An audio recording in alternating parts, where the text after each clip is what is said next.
I know the. Okay, so it looks like we're live. I got the little blue box No, in my because I mean, window. it shows up for you too. Like, there's no countdown, there's no like Mm-mm. alert, there's no warning. All of a sudden, you're just broadcasting live to the internet. I still wish Google Plus Hangouts or YouTube Hangouts would give us some sort of notification that we were about to be live. That would be awesome if they did. That I mean, to me, that just would be common sense. Well, You I know? mean, it's like coming from the Hollywood business that I work in. When you give someone like a 3, 2, 1, go, it's just a nice little warning that something's about to happen when you're doing a live broadcast. Right, right. So anyway, sorry guys. My name is Murjani. I'm actually a writer, and actor from Baltimore, Maryland, and I actually have the very good fortune of sitting down to chat with my friend, Juan Carlos Bagnell. Hey, everybody! West Coast represent. We're here in sunny Southern California. I'm in my cave right now, and this is sort of my workshop slash lab, which is why it looks like a Best Buy exploded behind me. But we're going to probably talk a little bit about that, so I guess it's somewhat germane to the conversation at hand. No, that actually looks really cool. I'm actually jealous that you actually have an actual workspace. Right now, with my situation, I have my room, and I actually have a section of my room, actually, you can see. Oh yeah. So I'm working with a very limited amount of space, and I'm actually very, very happy that I got playing with my brand new Nessie. Oh hey, look at that. Are you liking it? I got to play Uh, with one at CES, but obviously when you're on the show floor, it's way too noisy to get a handle on what the mic can actually do. Actually, I do like it. It's actually been really cool with me. It's been really really forgiving with the space because my room, it's really old school. It's got like these stucco walls. I don't know if you can really tell, but it's got stucco walls, and I got like mirrors everywhere. So I really don't have the capacity to hang packing blankets. Like But my terrorist training video behind me right there. yeah, I don't have a solid wall that where I can. But I'm actually very, very happy because I've done this. I actually did this with used this with my first interview for my podcast, and I was very concerned it was going to pick up a lot of echo or anything, and it actually was really, really cool. So if you're a beginner and you're trying to get into podcasting, blue microphones are actually pretty cool. I got this one as a gift for Christmas, and was really excited to crack it open. Oh, also got these Sennheiser headphones as well, and they're Oh, actually dig pretty it. cool. I like my Yeah, Sennies. I use an older pair of beat up HD 25s normally. I'm on a pair of nice, Noble in-ear monitors right now, but those are my ABs for whenever I'm doing recording stuff. nice. I hope to upgrade to the ones that you're wearing. Those are actually pretty cool to actually go in the ear instead of covering up the whole Well, ear. there are always pros and cons. Uh-uh. This is probably gonna be TMI, but the reason why I like in-ear during these kinds of especially like podcast or hangout style situation is just ear sweat. Just because I know I'm gonna be wearing them for a really long time, and I don't want earmuffs on, and it's like 90 degrees out here in the valley right now, so it's just Uh, really hygiene more than sound quality at the yeah. moment. So I'm sure Well, your audience really needed to know that about me. well, at least you guys out there don't have the humidity. Like here on the East Coast, like we get heat and then it's Oh yeah. humid on top of it. And it's just like, oh, you just go outside and you just feel sticky and everything. Oh And yeah, yeah. Now right. my Ugh. dad was stationed out in Massachusetts when I was a little kid, so I Um, remember Boston summers not being very hot, but being really sticky, like in a bad nice. way, Yeah, like not yeah. in a fun way, not in like oh that was delicious kind of sticky, like in a oh I just stepped out of the shower and my arms are gluing themselves to my sides immediately Oh, afterwards, kind nice. of gross. Yeah, I've actually never been to Boston. I do want to make my way up there, hopefully soon. But I've actually never been to Boston. It's a hell of a town, so much history. You should do it. Go tomorrow. Yeah. Just take a day. You're close enough. You might as well. Hey, might as well. It's only a Right? 6-hour drive. Go Might as go well. get the book Make Way for Ducklings and Walk the Freedom Trail. It's awesome. Go do it. Nice. I'll have to look up the guys from Board at Work because I think they're up there Oh yeah. too. No, Yeah, if I'll have you to reach do out that. to Annabong and Warren, I think is that? No, is Oh, Warren South. I don't remember now. Warren's going to kick my ass the next time he sees me. Warren, I've just completely forgotten where you live. But no, definitely go hook it up, because I can't think of any better tour guides than those guys if you're going to spend a day out stomping around the city. Yeah, no problem. We'll definitely have to do that. So let's see. I just want to make sure that this thing started. 'Cause it says Are we going to do the broadcasting. YouTube's check? Yeah, we're gonna do the YouTube check. Just want to make sure, because I never... This episode of Murjani's podcast is brought to you by YouTube. YouTube, streaming solution for video on the internet. That's awesome. That's awesome. And we are actually going to be discussing voiceover, but we're actually going to be starting. Uh-oh. Got it. She's gonna try and put me on the spot here. All right. Got it. Alrighty. So, yep, already up. So, guys, just wanted to talk with Juan a little bit about gadgets and voiceover, things that he knows very intimately. So, Juan, so we're basically going to start with, well, since we already brought up mics, we're going to just jump right into gadgets. So, can you please tell people the mic that you're using right now? Oh, actually, yeah, there's nothing fancy. So for those of you who have found me online at all, I probably have a reputation for recommending recording solutions, talking about home recording, stuff like that. And I have a mic locker that's worth more than my car.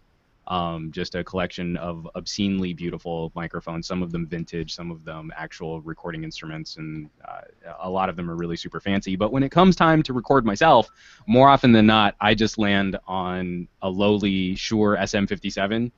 This microphone design hasn't changed substantially since the late 60s. Actually, on my desk right now, oh, here it is. So this is the Shure SM56. And so this is the mic that came immediately after the Elvis mic that everyone knows about, the Shure 55. Oh, that was it. I was going to say the Shure 55. See, I've been doing Shure 55 came out first, and then the 56 came out. And this, not this mic specifically, but this version of Shure's stage dynamic mic was actually one of Johnny Cash's favorite microphones to record on. Oh, okay.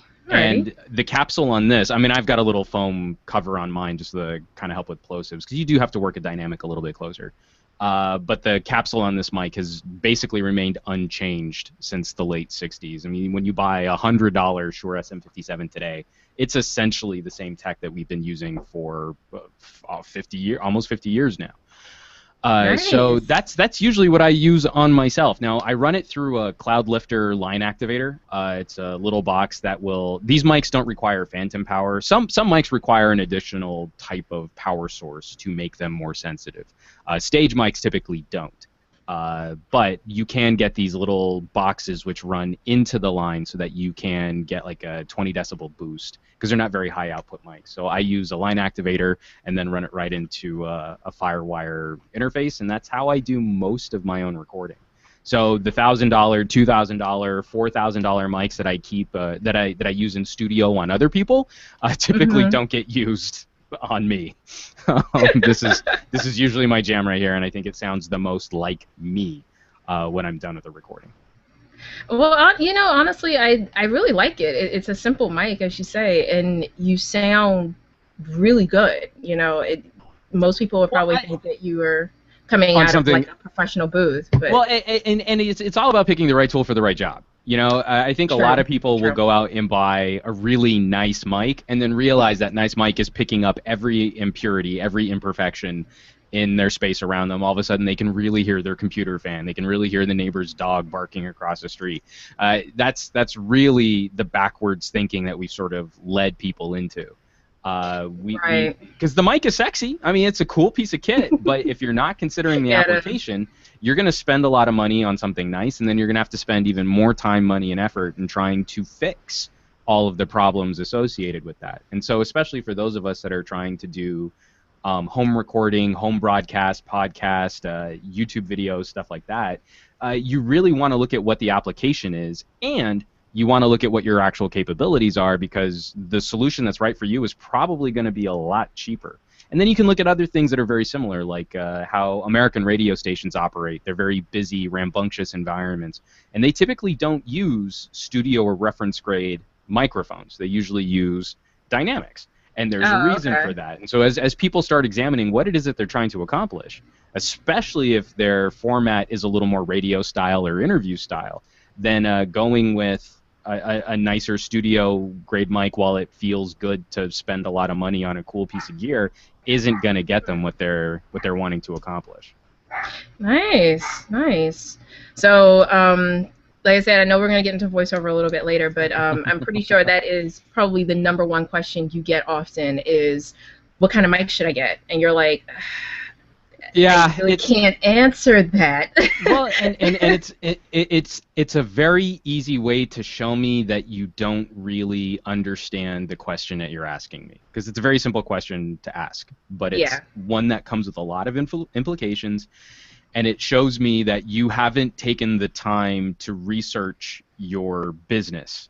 It shows me that you haven't spent 10 minutes on Google or researching what it is that you're trying to accomplish, and it's one of the things that I kind of get really spiky with up and coming voice actors, with newbies in our craft, because for as much fun as voiceover is, for as creative and artistic, and it's just one of the best jobs on the planet, but it's still a career.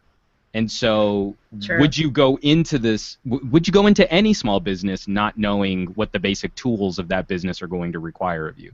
Will a bank give you a loan for starting your own small business if you can't even tell them, like, would you start a bakery and not know what kind of ovens you need to buy? I mean, like, it's just something that seems so basic to me, that if you were going to really take a serious stab at trying to make a run on this industry, that you wouldn't be researching this kind of information. I know part of researching that information is asking people more knowledgeable than you about these different tools and the different capabilities of these different tools, but at a certain level, when you're sort of like at that bare minimum just awareness of information, then I kind of feel like this probably isn't going to be a career track for you until you can demonstrate that you can do a little of the homework, you can do a little of the research on your own. All right. Yeah, that's actually very true. So since you've actually opened that door, we are going to talk about being a small business owner. Let's do it. Because that's technically what you are. So can you please tell the people who are unfamiliar with your background how you became basically a business owner of a small business technically, but you've got a pretty wide range. So I mean, like, I would say I've probably got like two brands that sort of developed simultaneously in very different ways. In the performance side, I'm a commercial casting director in Hollywood. Actually, I work mostly out of Burbank, but close enough. It's Hollywood. And I came to that in a very roundabout way. I don't think many people really target voiceover and work in voiceover by saying, like, I've always wanted to work in voiceover. But I realized very early on when I was a little kid that some of my favorite voices of hero cartoons and like Transformers and Car were all voiced by the same people. And that's when I snapped. It was like 7 or 8 years old when I snapped and realized, like, that wasn't really a talking car. That was someone who was talking for the car, and that could be someone's job. Like, my dad goes off and does a job, but I don't think he's the voice of a talking car. I think he's in a lab or something like that doing serious work. So I don't want to do that. I want to do the fun stuff. And so, I go to college for theater and dance. I actually started in computer science because I come from a family of engineers, and that seemed like the safer bet. And then I realized I hated my life when I was grinding code all day. Oh no. Yeah, and I burnt myself out on that, and went back to theater and performance and dance. And it was around my junior year of college where I realized that I didn't really enjoy the sound of my own voice. Not like the actual tonal characteristics of it, but I was just getting bored being one piece of a smaller machine. And I kind of liked telling people what to do. So it was around the end of my junior year where I really started tackling more directing projects, and then in our college in our college courses, we didn't really have much of a sound department. We had an amazing lighting department. This is University of New Mexico. We had an amazing lighting Oh, department. We had okay. an incredible stagecraft department. I still see look back on some of the college productions that we did in New Mexico of all places, and how we were rivaling the stagecraft of off-Broadway productions and much better funded productions. Just a wonderful group of people. So when when a group of us started trying to do more soundscaping, more Foley, more sound effects, there really weren't resources for us to utilize there. It was like stacks of sound effects CDs that all sucked. And so hard disk recording was starting to become more popular. Everyone was sort of flirting with DAT and mini disc. And we started just guerrilla recording sound effects. Like for one black box theater show, we needed to recreate the sound of a bowling alley. And so we bribed a bowling alley owner to let us go back behind the lanes and record pins getting smashed and just taking field recordings. We didn't really know what we were doing, but we had these little memo recorders, and we were trying to accomplish something so that we could work that into the show. So Right. coming out of all that, I was also working with the college newspaper, the Daily Lobo. I was a newsreader. I would rewrite news feeds, AP news feeds at like 3 in the morning and record them because back then it was really novel. This is the late 90s. It was in 1999, 2000. It was really novel for a college website to have streaming audio. We were the second school in the United States to have that kind of production facility in-house. And so I was a newsreader and copy editor for the Daily Lobo for about a year. And then out of college, I, of course, got a job working on a technologies firm, on a technologies contract for the Department of Energy, like you do with Cool. a background in Wow. theater. And, Wow. and that's That kind is of where tech kind of came back into it. I focused on a lot of mobile technology, even though I was also like helping them set up server clusters, Xserves and PowerMax and stuff like that. And so then the wife and I were really looking at our job potential, and we were having that big debate between New York and LA. And she was really passionate about LA, and I liked the idea of New York, but I think her passion sort of overwhelmed my shrug. So like I didn't feel that strongly one way or the other, and I'm really glad that her passion was here, because when we came out here, neither of us, even though we both came from a background in acting and performance, by the time we had finished our college careers, neither of us really wanted to be performers anymore. She was quite possibly the best stage manager I ever worked with, and now she handles talent contracts for Activision. And when we both first moved out here, we both started working for talent agencies, different competing talent agencies. And then at around the same time, we left those competing talent agencies and started working for competing casting facilities. And so we developed a pretty good reputation for discretion. I think most people trust us with information because of our backgrounds and working for competitors. And then she went over into to work in the video game industry, and then I've stayed with casting. I'm a freelance commercial casting director. And then over the last several years, my experiences in detailing recording equipment have also led into writing about consumer electronics. And so I've been a featured journalist on Truthdig. I've been featured on local LA news broadcasts, satellite radio. I used to do a lot of work with a Canadian broadcaster, just doing news channel work up north. And then I also produce tech reviews under Some Gadget Guy. And it's just, Great. you kind of, I mean, those are two very, very separate separate properties. And, like my Some Audio Guy stuff is very much focused on voiceover and acting and casting, whereas Some Gadget Guy is very much focused on tech, tablets, smartphones, and the consumer ramifications of incorporating technology into our daily lives. But they've always sort of been going hand in hand for the last, 10 years that I've sort of been creating these brands. Right. That is quite a journey. And everyone says, especially when you follow artistic paths, everyone's different. And yours is very, very diverse, but it's actually pretty cool. It's a pretty cool journey of how you got there. Well, and it's really exciting because I still feel that there are certain, I mean, for as much as the internet has democratized production, has democratized content, anyone can start anything anywhere.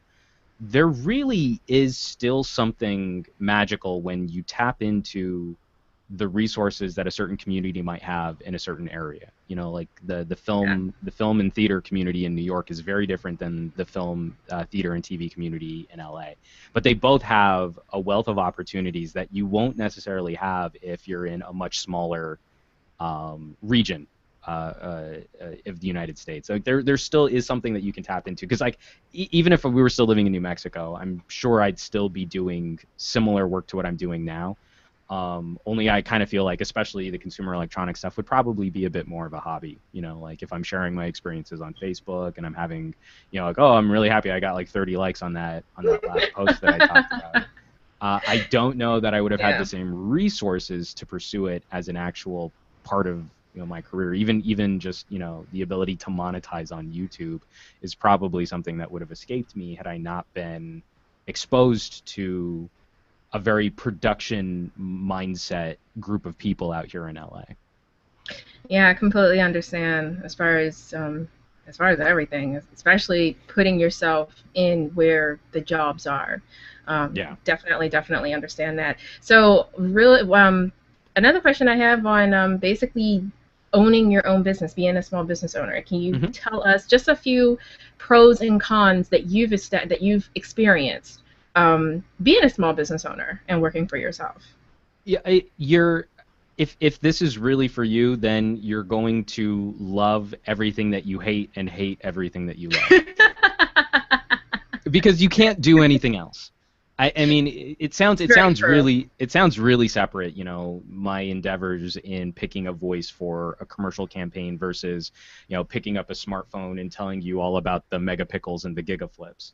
But Yeah. at the end of you know, at the end of those chains, it's really about me having control over my own destiny and being an influence, hopefully a positive influence on the industry that I'm working in. So if it's the commercial industry, it's because I really want to find that vibe, that voice, and my involvement should make that commercial better. You'll never hear, you almost never hear my voice on any of these projects, but I'm hoping that if I do my job right, you won't notice that voice coming in, because it'll just be such a wonderful part of the whole machine, that the entire experience is one whole unit, as opposed to those, you know, videos and documentaries and commercials and industrials that you've heard where the voice just doesn't seem to fit, or the actor doesn't seem to fit the property that they're trying to talk about, or they're trying to tell you a story about. And so I take that part of the creative endeavor very, very seriously, because we're working with some of the best performers on the planet, and they're people who rarely get the recognition I feel they deserve.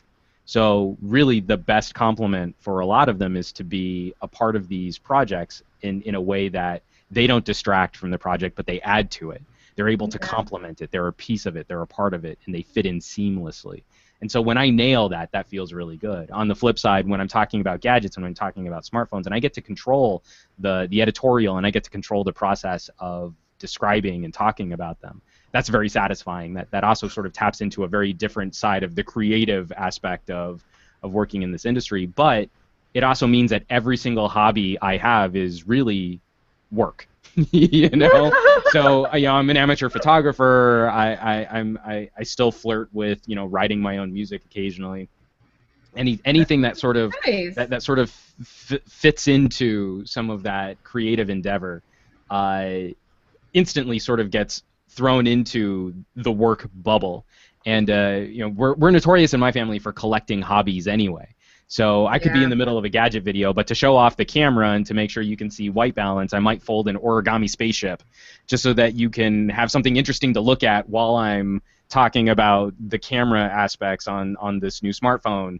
And you know, that became from the, you know, that came from the fact that I've been folding origami for 25 years. You know, like everything Wow. sort of keeps fitting together. And for as much as you would think that like these worlds don't have much overlap, or you know, if you're doing geek stuff on the internet, that's not really part of the more corporate or business side of this, it's like every single new ability or new skill that I start to acquire gets rolled right into the rest of what I'm working on. And so it's very it's relentless. It's unrelenting.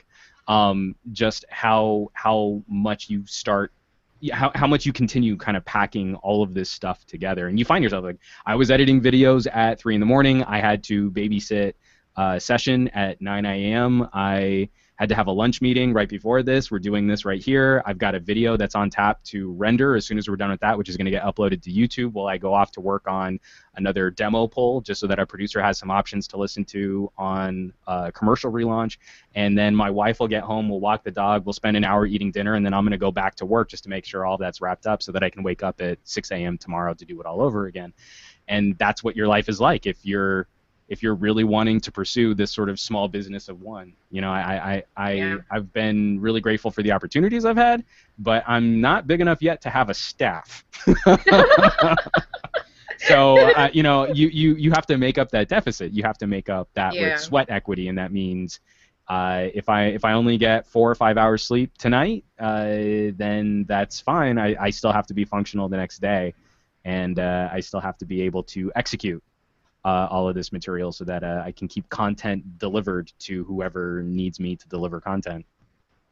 Yeah, it's actually very true. I think it's because I'm experiencing it myself right now, is that you get very little sleep, especially when you're a creative business owner. You get very little sleep. Like I know I spend my days, now that I have a little free time, I spend my days looking for my next job, looking at castings for film, TV, theater. I don't have an agent or manager, so it is all just me. I'm making sure, like, I got the right headshot, making sure my resume is okay. I just made a new career list on my phone. I have so many lists on my phone, but I made a new one on my phone because I want to get another website up, and I got it listed on, like, noted on, like, what I want on the website, what platform of the website I want to do it on. So it's just that, and then besides that, like, I'm working on a couple of manuscripts, and when I'm not doing my acting thing, I'm writing, and I am up until easily 3, 4, 5 in the morning, and then I look up, oh crap, that's a sunrise. I guess I should get some sleep. Right. Well, and that is maybe the second not great aspect of, especially working in the industries that we've chosen to work in, is that that feast and famine, where that's actually what sort of spurred on about 2 years ago. What spurred on the really heavy focus on talking about technology was 2 years ago. The summer 2 years ago was really slow in commercial casting. And I didn't have a project for an entire month. That means I don't make rent, you know, let alone contribute to the family finances, just even dump something into savings. And it just so happened that that month I got cut like $100 check from Google AdSense from a couple months of videos that just had been sort of getting like a couple of views here, a couple of views there. And that's when it really sort of snapped, like, for as much work as I put into this one aspect of my personal career life, if I really started focusing on building a brand around myself, even if it's kind of a scattered brand, because it really is. I have conversations at parties where people just think I'm a total asshole because I keep telling them, like, no, really, I do all of this stuff, and I'm pretty great at all of it. No, really, I know you talk to people all the time who talk mad shit about all of their awesome skills and their nunchuck skills and their bow staff skills. But no, I really am pretty. Please hire me, please.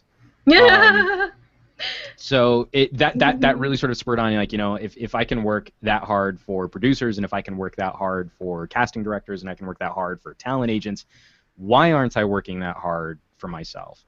And it was a multi-year process just to get Some Gadget Guy off the ground properly.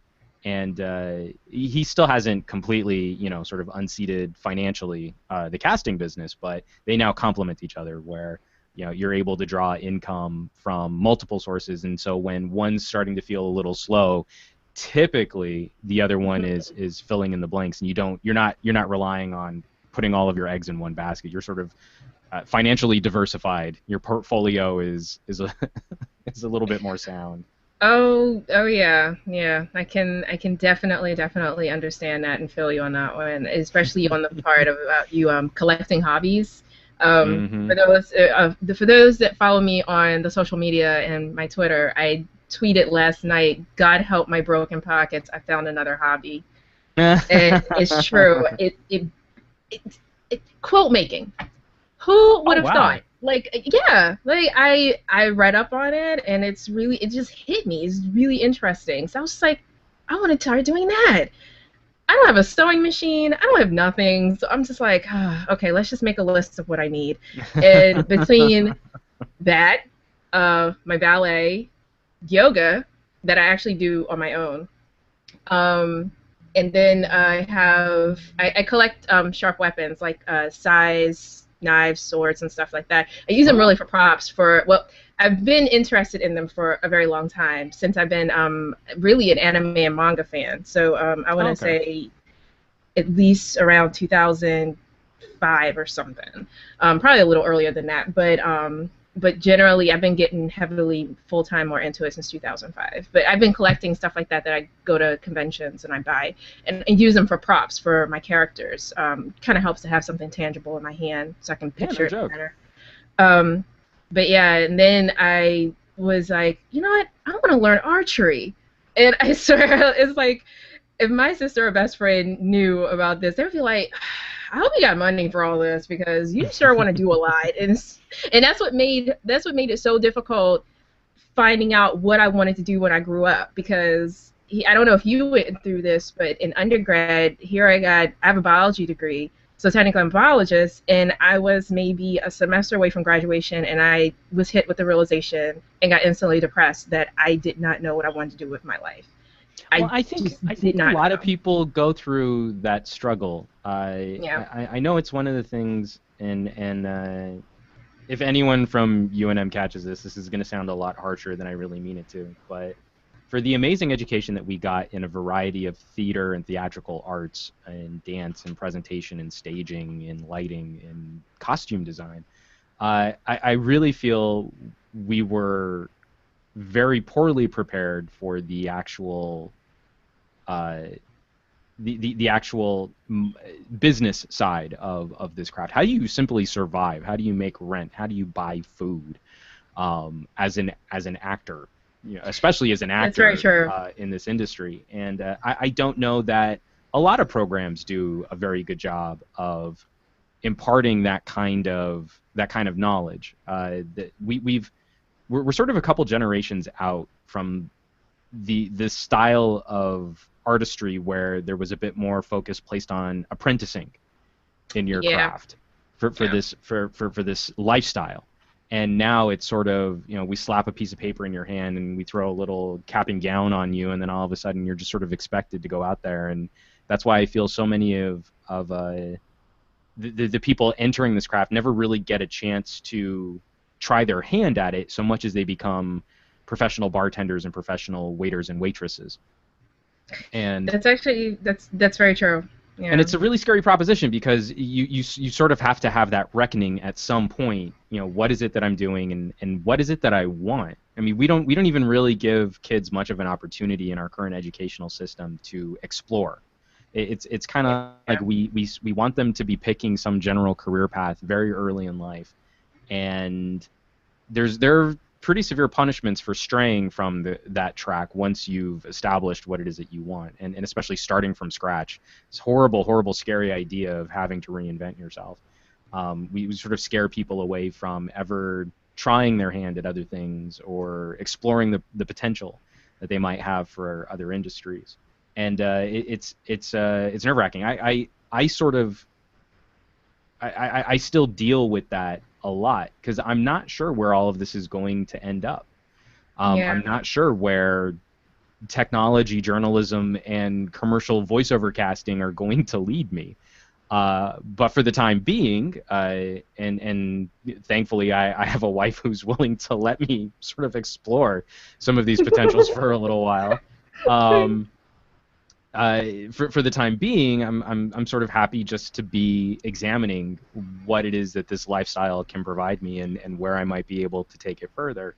I don't know where that's going to end. I don't know where I'm going to end up on that track, but it's Yeah. at least been an interesting journey. But it has been one that's been played out over the better part of a decade, and I'm still no closer to answering that question. And I'm not really Yeah. sure that in today's society, many people will ever completely answer that question. And so that I know for a lot of people is a source of fear and anxiety, and rightfully so, because we wanna feel secure. We want to know like we're making smart choices or we're making smart decisions. But I don't see in other people any greater aptitude for navigating this landscape, even when they seem like they know better what they want, or even when they seem like they don't know better than me what they want. We're Yeah. all sort of just fumbling around in the dark anyway, for the most part. So I wish I had a better answer for you in regards to that statement, but it seems like it's a very common experience, or at least it's a pretty widely shared experience to be a little lost for most of our adult lives. Yeah, yeah. Actually, it took me a minute, and I was hit with the realization I was at a job, and I just was like, I'm so bored. I don't even know what I'm doing here anymore. And when I really had to sit down and take a look at what I was doing, I was just like, you know what is it that I want to do? What drives me? And Hmm. I found it. And I'm really happy that I was brave enough to do that, because you're right, not a lot of people um, would do that. They're like, oh, you know what? Well, I kind of have this, and I kind of have this job, and now I have some obligations, so I can't just do this. And oh, it was a long time ago. I'll just get over it. It'll pass. But for me, it couldn't. Like, what I do, especially when I write, it's something that keeps me up at night. It's something that I wake up early to do. It's something that I Hmm. don't get any sleep because I'm up all night writing, and it's something I love to do. So I completely understand that. So going back to gadgets, now I know you review a whole multitude of gadgets, from um, cell phones to action cameras, like Kodak action camera. I know that you Hmm. just did that one. Is there a particular type of gadget that you love to review? That's like your favorite thing to review? I think camera tech in general. Okay. My favorite things to review are actually the cameras bolted onto the backs of our smartphones, because I Oh, think okay. something really interesting is happening. I mean, like, really look at your group of friends, and those of your friends who are rocking decent smartphones. I mean, we're not even talking top of the line smartphones, but just good, solid mid range and higher smartphones. Chances are pretty good that they gave up carrying a standalone camera a long time ago. There's something Yeah. really fascinating about the democratization of content creation, in that even very simple and basic tools bolted onto our primary communications devices are having a very upsetting effect on the rest of the market, the industry, and lifestyle in general. And I think that's one of the most important aspects that we can take a look at when we look at how we're entertained. First of all, I mean, like, how many times you just go on YouTube and watch a funny cat video, and really think about that process, that someone sitting there watching their cat do something ridiculous pulled out a phone. I mean, they're not even really phones anymore. First of all, we need to come up with a better, like, mobile data companion. Pretty um, much. pulled out their phone and pointed it at their cat and recorded HD video, and probably over that phone was able to utilize the internet to upload it to a service where the entire population of the planet has access to it. And we take that for granted. That's Yeah. just normal now. That's just basic. And when we really start looking at some of the tech that's going into our newer phones, with larger image sensors and ultra HD recording capabilities, optical image stabilization, high data bit rate, multiple microphones for stereo sound with noise reduction, and the ability to focus audio in a way that a field recording kit from 30 years ago would have been an entire backpack worth of gear. Something very there's something fundamentally um, disruptive about that kind of influence. And we're going to be moving into a new sphere even faster, where wearable computing is going to be augmenting our natural senses. I mean, bringing the smartphone display from arm's length to right above our eye Yeah. is a generational culture shift in how we embrace and incorporate technology into our daily lives. And I actually think we're running behind. I wanted all this stuff in our cars like 10 years ago. But especially as we Yeah. have very serious concerns for ergonomics and also etiquette. Mhm. I think the more we start sort of putting this on our bodies and into our bodies, the sooner we'll be able to adjust. The sooner we'll be able to come up with new etiquette, so that we're not all just rude douchebags always on our phones, like ignoring the world around us and doing this thing. We'll actually be able to incorporate that information, that stream of information, in a meaningful way without having to completely detach ourselves from the world around us. It's going to be a very harsh transition, Yeah. but I think those are the steps that we'll need to take, and we'll need to go through those teething pains if we're going to be a functional society coming out the other side. So short story, incredibly long. I like cameras; they're neat. Oh, okay. But that's also, Yeah. like, you get into testing this stuff, and you kind of realize, like, for as much as we want to claim, like, oh, Android is better than Apple, or Windows Phone has better this than Yeah.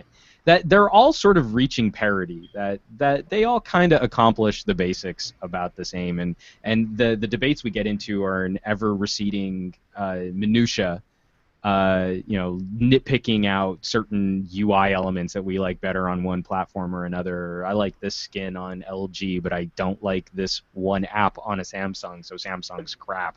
Like it's getting finer and finer and finer, the ability to make a cohesive argument for any kind of superiority. And I just don't believe it exists anymore. So when we start getting into those individual capabilities, when a phone really does offer, like, much better multimedia audio playback. I plug in my headphones on this phone and it sounds good. I plug in my headphones on this phone and it sounds amazing. Like, that's a tangible benefit. That's something I can talk about. That's something I can actually demonstrate. And it's something that I think you actually get more use out of than, well, I don't like the color palette on this one app that this one phone has, and so that means it's dumb. And you're like, well, that's not really informed discussion. I think you've just wasted everybody's time. Wow. I believe somebody would actually say that. Well, That's I mean, but you know what hilarious. I mean. Like, whenever we start having those, or like, there's always that one friend you pull out your Yeah. phone, and he's going to tell you Yeah. why his phone's better, and you didn't ask. You Yeah. didn't. You did. That Yeah. was unsolicited information. And thank you very much for bringing the whole party down. Like, I Yeah. find it's very rarely about that kind of like phone shaming or tablet shaming or operating system shaming. But when you can get into what actually differentiates these products, that comes from a position of use. Like, you actually have to go out there and use this thing for like a month Yeah. before you can come up with some of those elements that really do make a noticeable impact on someone's daily behavior. Otherwise, you're just sort of reading the bullet points off the back of the box with how many pixels are on the screen and how fast the processor is and how much RAMs and ROMs it's got, and that's not really Yeah. interesting. I don't think that really helps anyone, sort of experience what it's like to use this stuff. So favorite gadgets, I mean, I think the phone has been a really disruptive element to how we incorporate technology into our daily lives. And so whatever sort of gets bolted onto that, I think, is a very important discussion for us to have as we need to start figuring out what to do with our cars, and we need to start figuring Yeah. out to do what we're going to do with our watches and our glasses and our eyepieces and headphones and microphones and this constant world of surveillance that we live under. We have some really big boy Yeah. and big girl questions that we need to ask ourselves and sit down and take a look at what it is that we want out of this stuff. And we can't have it if we're hung up on, well, I just think the drawer with the notifications lags too much. It's laggy. It's stuttered once, and so I don't like that. That's not really a conversation. That's someone just being a douchebag on the internet. Yeah, yeah. Speaking of cars, slightly deviating a bit. Sure. I love when you're talking about like bringing the technology to our cars.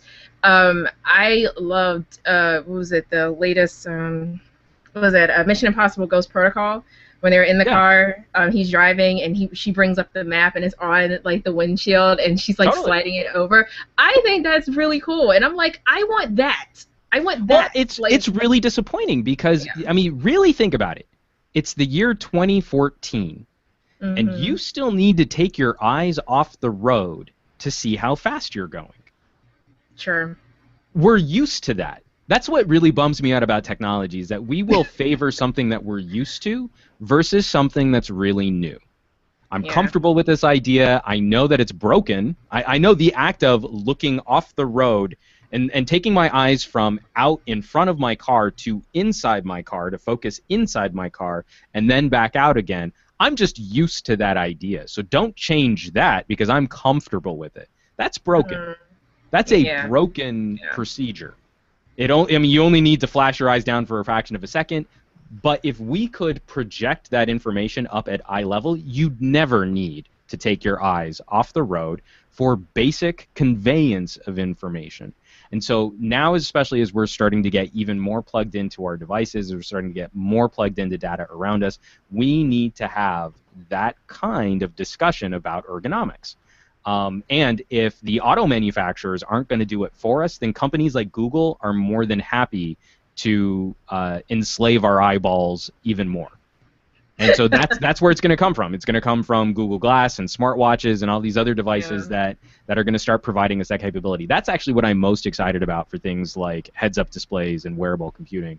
It's not Yeah. for the camera at eye level. I don't really care about that as much as I want subtle and simple pieces of information fed to my eye in a way that I don't have to focus inside my car. Because when you have a Mhm. phone in your car, you're focusing inside on a smooth, featureless piece of glass. You know, Yeah. it requires both visual acuity and tactile acuity and focus and attention inside the car. We need to stop Mm. doing that.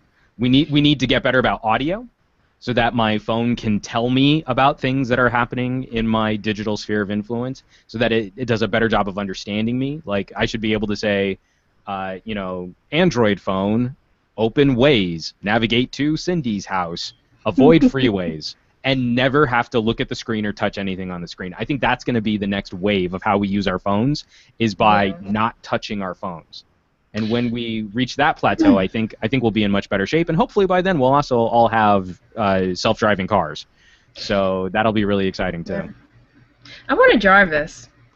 Like I I know do. he was made up I, for the movies, but I want a Jarvis. He was so cool. I'm surprised that we haven't seen IBM get into this space. I mean, they Yeah. developed the Watson computer that spanked two Jeopardy contestants. I mean, Siri is neat. Google Now is fun. Cortana is a really great throwback to Halo. But I want a Watson app on No. my phone. I want something that I can casually and using colloquial language deliver a set of instructions to a supercomputer, and the audio gets squished and sent over the internet and then comes back to my phone just like any other server side voice Yeah. recognition system.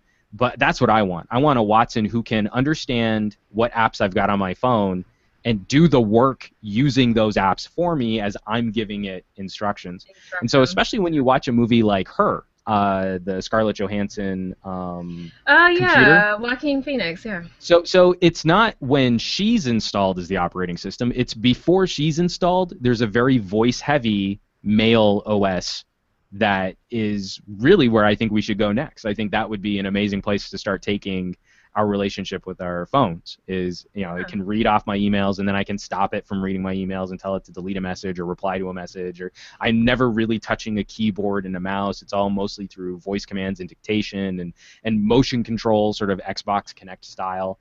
And that's attainable. We can do that now, but we have to stop creating artificial competition. Like everyone's working on their own unique proprietary systems that never Yeah. communicate with anyone else's systems, and that's going to keep the industry at bay for probably another decade Mm, until someone finally gives up and says, okay, well, we'll play nice with you, and we can work on something kind of together-ish, and then everyone will make more money. And that's the bummer, is yeah. that I think it's also holding companies back from actually building on tops of these platforms, because no consumers want to invest in it, their time or their money. Mm, It's like if I learn how to use this one system and then it's not around in 2 years, well, that was a waste of time. And so then yeah. they don't participate, and so then that system falls apart, and it sort of justifies their reluctance to participate in future ones. So like I was going to do that other voice thing, but then it fell apart, so I'm not going to do this next one either. And it's sort of a Yeah. self-fulfilling prophecy. So you brought up Google Glass. Did you have a chance to play around with it? Hmm. I like it a lot for what it is. It's I still think it's a pretty raw beta. Oh, I don't think, obviously in its current form, it's not intended to be distributed for consumers. It's really not that kind of it. It's more of a test bed product. But they got it. got a lot right. And it's like Ooh. my favorite smartwatches also, where it's not about having crazy cool augmented reality capabilities. It's about simplicity and accessibility and feeding me very small pieces of information in a way that's easily digestible, and then I can get on with the rest of my day. And so when you've got apps and services that are doing that well, I think wearable computing makes a lot more sense. When you're trying to do things, and because you do that, why do I do that because I can mentality, you see people like Mm-hmm. sort of zoning out and glassing away. Is they're going through, like, maybe they're reading through a really long website or something like that. I don't really feel that's any great benefit. But but things like even the audio system on Google Glass is very intelligently designed. It's bone conduction, Hmm. so it's not very loud and it's not very high fidelity. Excuse me. Hmm. But a little pad vibrates the soft membrane tissue behind the ear to deliver audio, and so it doesn't block the ear. That's what we really need to start building towards, is incorporating this information and this technology into our daily lives without it actually blocking or interfering with our natural senses. The Google Glass eyepiece, you can look through it. You don't need to, it doesn't block your Block view. your yeah, yeah. You can visually ignore it for most of your life wearing it. And the same thing, that little bone conduction membrane does a terrific job of just feeding out voice alerts, notifications, and it's not going to, you don't have to permanently have something stuck in your ear, which is also going to make it harder for you to interact with the world around you. Hmm. In fact, for those of you who are really, like, fitness heavy folks or outdoor activity kinds of people, I would highly recommend checking out a pair of bone conduction headphones. I think Aftershocks makes a pair, and they're usually around like $50. And they do a Nice. terrific job. And they just have these pads that rest in front of your ears. The music doesn't sound great. It sounds like AM radio, but you hear everything because your ears aren't blocked, and it's an amazing experience. It's like you're soundtracking in a movie, but just with, sort of shitty sound quality. Um, but you're out, you're working out, you can hear traffic, you can hear birds chirping, you can hear people walking around you, or maybe you Hmm. have to work out in the evenings and you want to hear footsteps are running up behind you. I mean, like, that kind of stuff I think is really beneficial to the experience, and it's really a shame, I think, that more people aren't talking about those sort of tangent pieces of technology that Yeah. I think do a really good job of sort of augmenting the world around us without closing us off from it. Like, you don't feel like you go back to wearing like studio or in-ear headphones. I would never wear these outside. I can't Hmm. hear anything when I'm Anything. outside.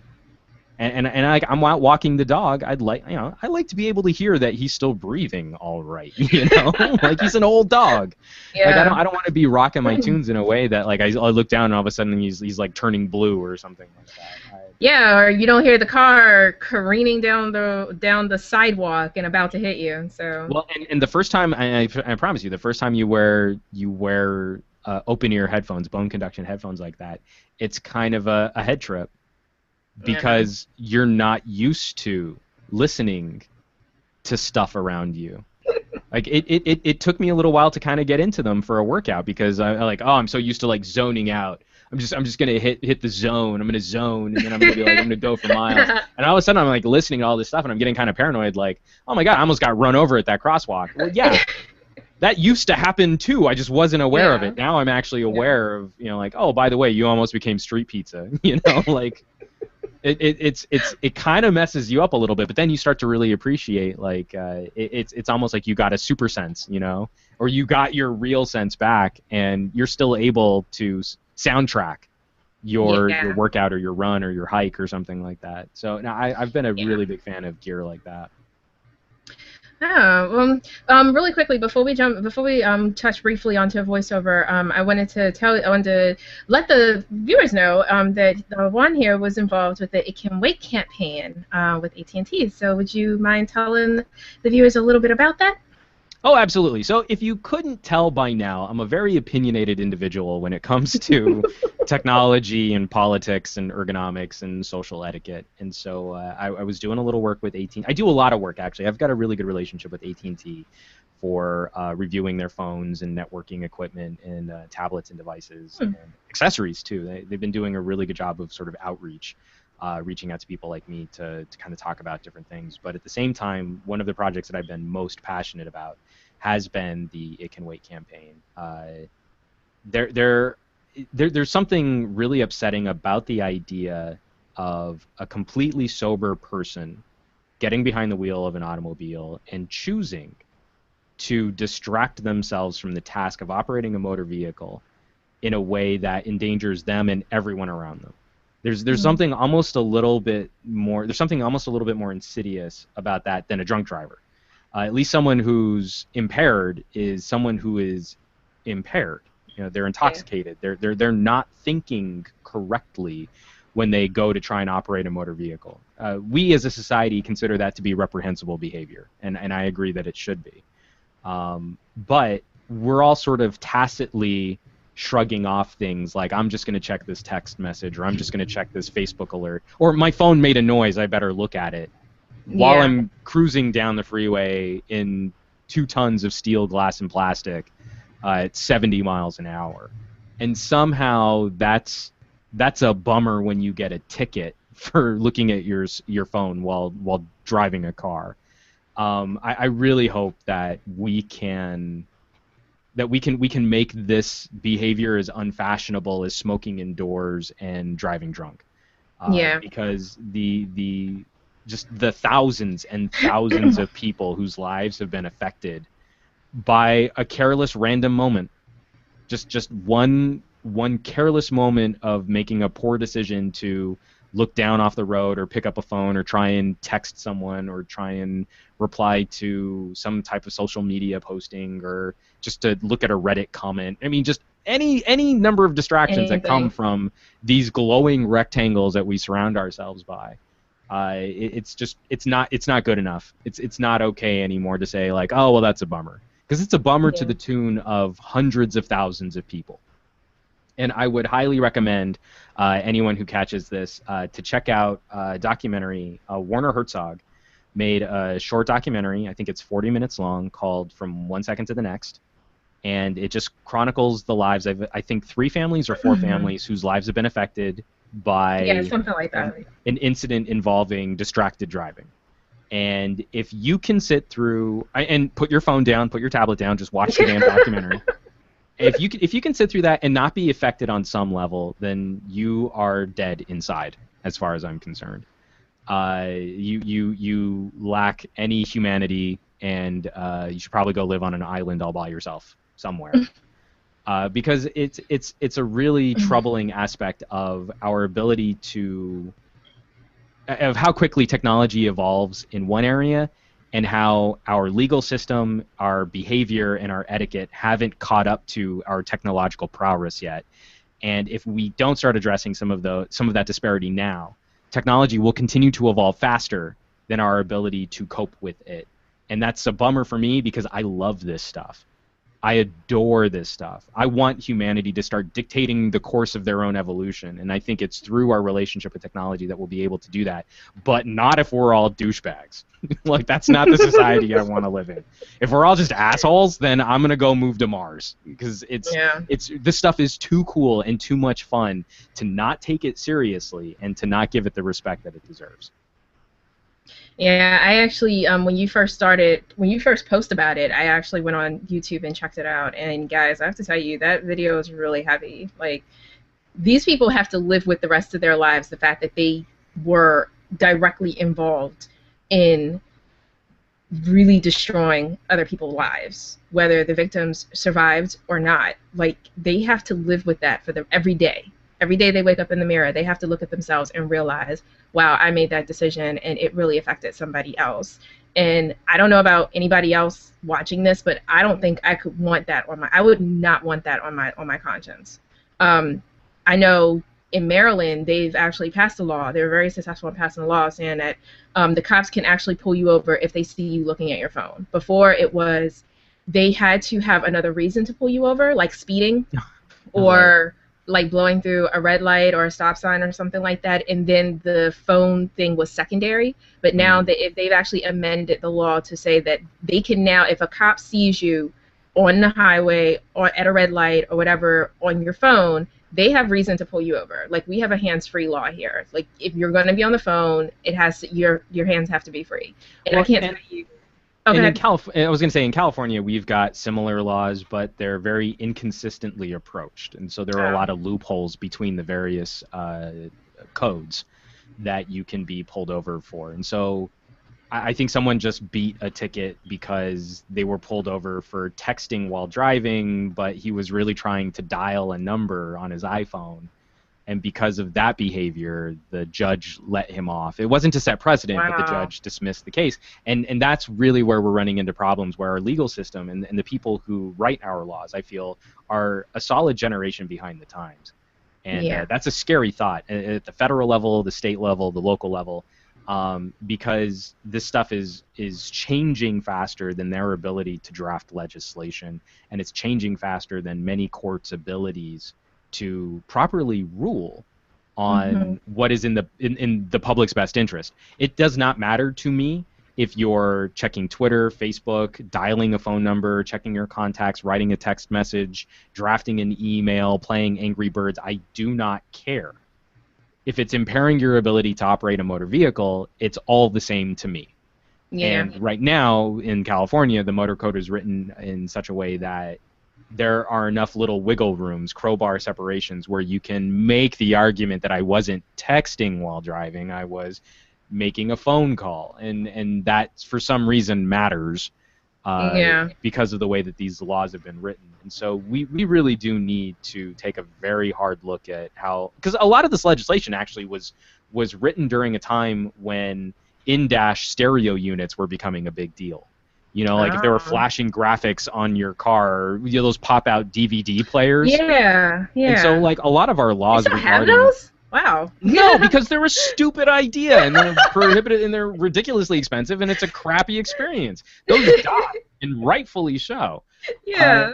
but when we wrote a lot of the laws that we're using now to try and govern cell phones here in California, a lot of those laws are based on the idea of no screens visible to the driver. That's a language I that's language that see. you hear very often, and I see. and that's disappointing because then you have to draft amendments to those codes for things like GPS or for certain types of delivery and trucking computers. The computers that police officers use in their cars are Yeah. screens that are visible to the driver. And now the in-dash entertainment units on most of our newer and luxury vehicles are all touchscreen, True. whiz-bang app displaying things as well. So does that count as a screen visible to the driver? It's got Pandora on it, and you have to Yeah. touch it because it's a touchscreen, so you can't just feel where the buttons are like on an old school car radio. You actually have to dedicate awareness to operating that system. So what Yeah. does that mean? And so California's vehicle code in that respect is way behind the times because this stuff is, again, it's changing faster than our lawmakers can cope with it. And so unless we keep having those conversations, and I think actually I'm going to bag on California because their laws directly affect me. Right. But I think this is a very common discussion that many people are having in communities across the country and across the world. Because Mm. very few governments, be they local level, state, federal, at the country level, have done a good job of addressing these types of behavioral concerns. And I think a lot of people would agree the laws are necessary, but it's not going to be the law which changes someone's behavior. It's going to be a society or a community of people saying, we don't accept this anymore. We don't think this is good. We think this is a bad way to do things. And people who do this are jerks. So do you want to be a jerk and Yeah. have everyone ostracize you, or do you want to be cool and not make us have to, throw all this stuff away because you can't use it responsibly?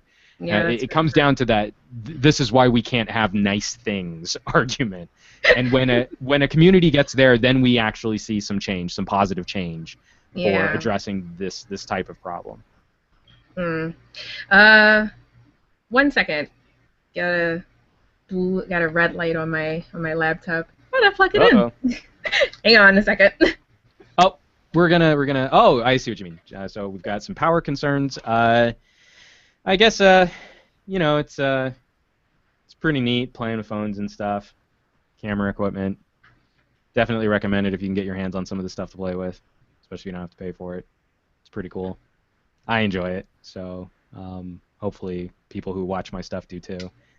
It's pretty neat,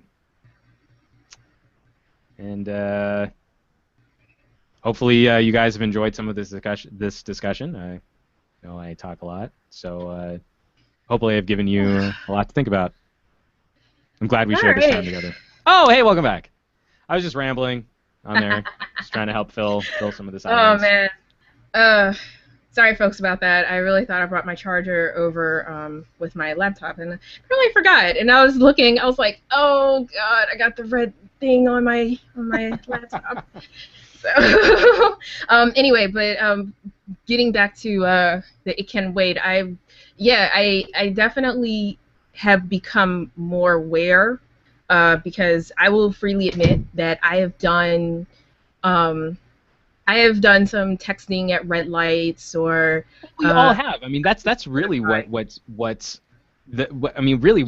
so frustrating about this discussion is that it's not a situation where you're trying to shame an individual.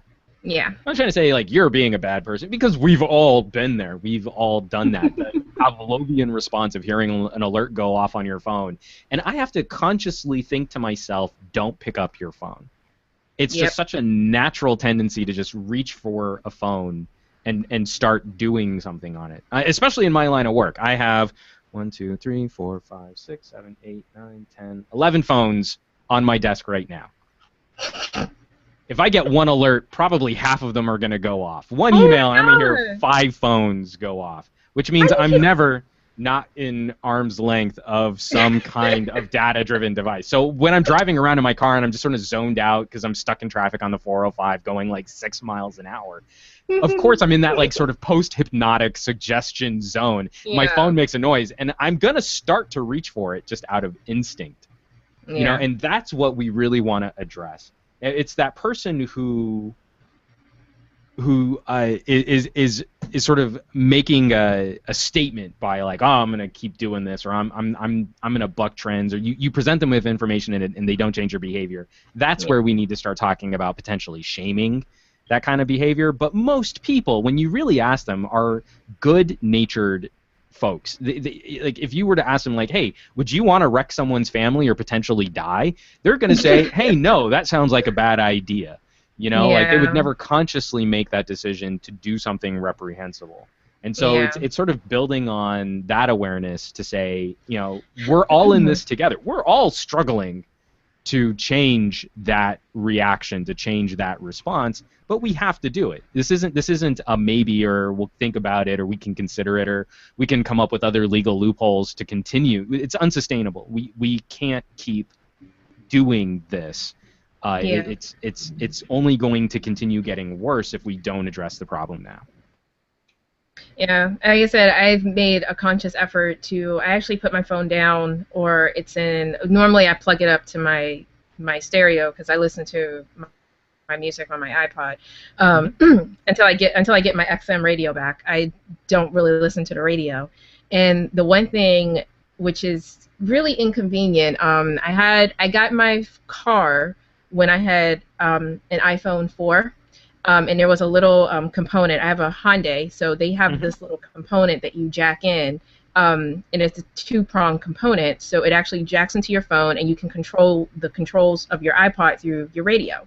Yeah. Well, now that I have a 5, Hyundai doesn't make that part, and the store doesn't sell that part. So I have a regular auxiliary jack to plug into my phone, and I can't access it through the radio anymore. I actually, like, to change a song, I actually have to have it on shuffle, or if I want to hear something specific, it really bothers me that I have to pick up my cell phone and actually control it that way. I know that when I'm riding with people, I actually make a conscious effort to look at them, and if I have to be a little bossy and say, put your phone down, or give it to me, like, do not pick up your. Right. I have had to fuss at my mother for doing that a couple times. Like, we'll be driving and she'll hear a ding and she'll pick up her phone and I will snatch it out of her hand. Like, no, drive. drive, I got this. Tell me what you want me to write back, or if you don't want me to look at it, fine. But you're not looking at this right now while we're driving. You get So. one, and the next time you reach for this phone, I'm taking the battery out of it. I don't care if it's an iPhone with the battery sealed inside of it. I will still find a way to remove the battery, and you can deal with the fallout from that. Pretty much. And it's gotten that way, like when I go out to dinner with my friends, or when we're sitting at the movie. Like, do you realize when you sit at the movie theater, before the credits, before the previews even roll, everybody on the theater is on their cell phone, and I'm like, really, people, like, come on, let's get off the phone. Let's get off the phone, you know? Well, and especially what you're talking about, like in terms of, this car had an auxiliary jack that fit into the dock connector on the iPod, and this, the new iPod changed that. That's kind of what I mean. Like, nothing's going to take off. That's not going to be an option people want if it's built on some proprietary standard that's not going to exist in 2 years. Like that's why we need to get away from having to build in something. This is where the auto industry is years behind the curve, is because they want to build proprietary solutions and proprietary systems that like have consumer lock-in, because they've seen how that can kind of work for companies like Apple, and that doesn't work anymore. Like I think it's ridiculous that I can't get in my car and then just have Wi-Fi and Bluetooth, my phone communicate as the brain of the car. Like I shouldn't ever have to plug my phone into some kind of cable. We have these wireless data transfer standards that do a perfectly reasonable job of recognizing equipment. So for security purposes, like they'll remember passcodes and locks and stuff like that, and then have the ability just to take over, because whatever interface an auto manufacturer is going to come up with, I like my phone better. And I don't care what phone it is that I'm using. You use a proprietary car interface, like okay, so I'll name names. Like I really can't stand iDrive on BMWs. I'm probably never gonna own a BMW, but one of the reasons why is because I hate the way that they've built all of their menu systems, and I think it's way more complicated than it needs to be. And the in-car nav sucks compared to my phone anyway. So why would I ever put myself through a poorly designed, what I consider to be a poorly designed tech interface, when my phone does all of that tremendously better? And so that kind of conversation, we really want to keep having a bit more of that, because I think products like the Chromecast do an amazing job of getting us around that. So the Chromecast is a little thing, you plug it into your TV, and then from your phone, you tell it, I want to watch this show on Netflix, and it pops up on your TV. You do not need to learn a new interface for your TV. It's not like a Roku or a PS3 or an Xbox, where you have to learn the Xbox software before you can get into a Netflix app to watch a show. It's just the same Netflix app that you've always had on your phone or tablet, and then you push one little button and it just sends it to the TV. And that kind of streamlining, I think, is going to be the hallmark of the Internet of Things, or Internet 3.0, or whatever buzzword we want to come up with it for proactive synergistic paradigm shifting. That's where I think the next stage of this, in terms of consumer UI, is going to go, because that actually is a tangible benefit. I mean, now if my grandmother's using her iPad, because she actually really does like her iPad, she doesn't have to learn something new.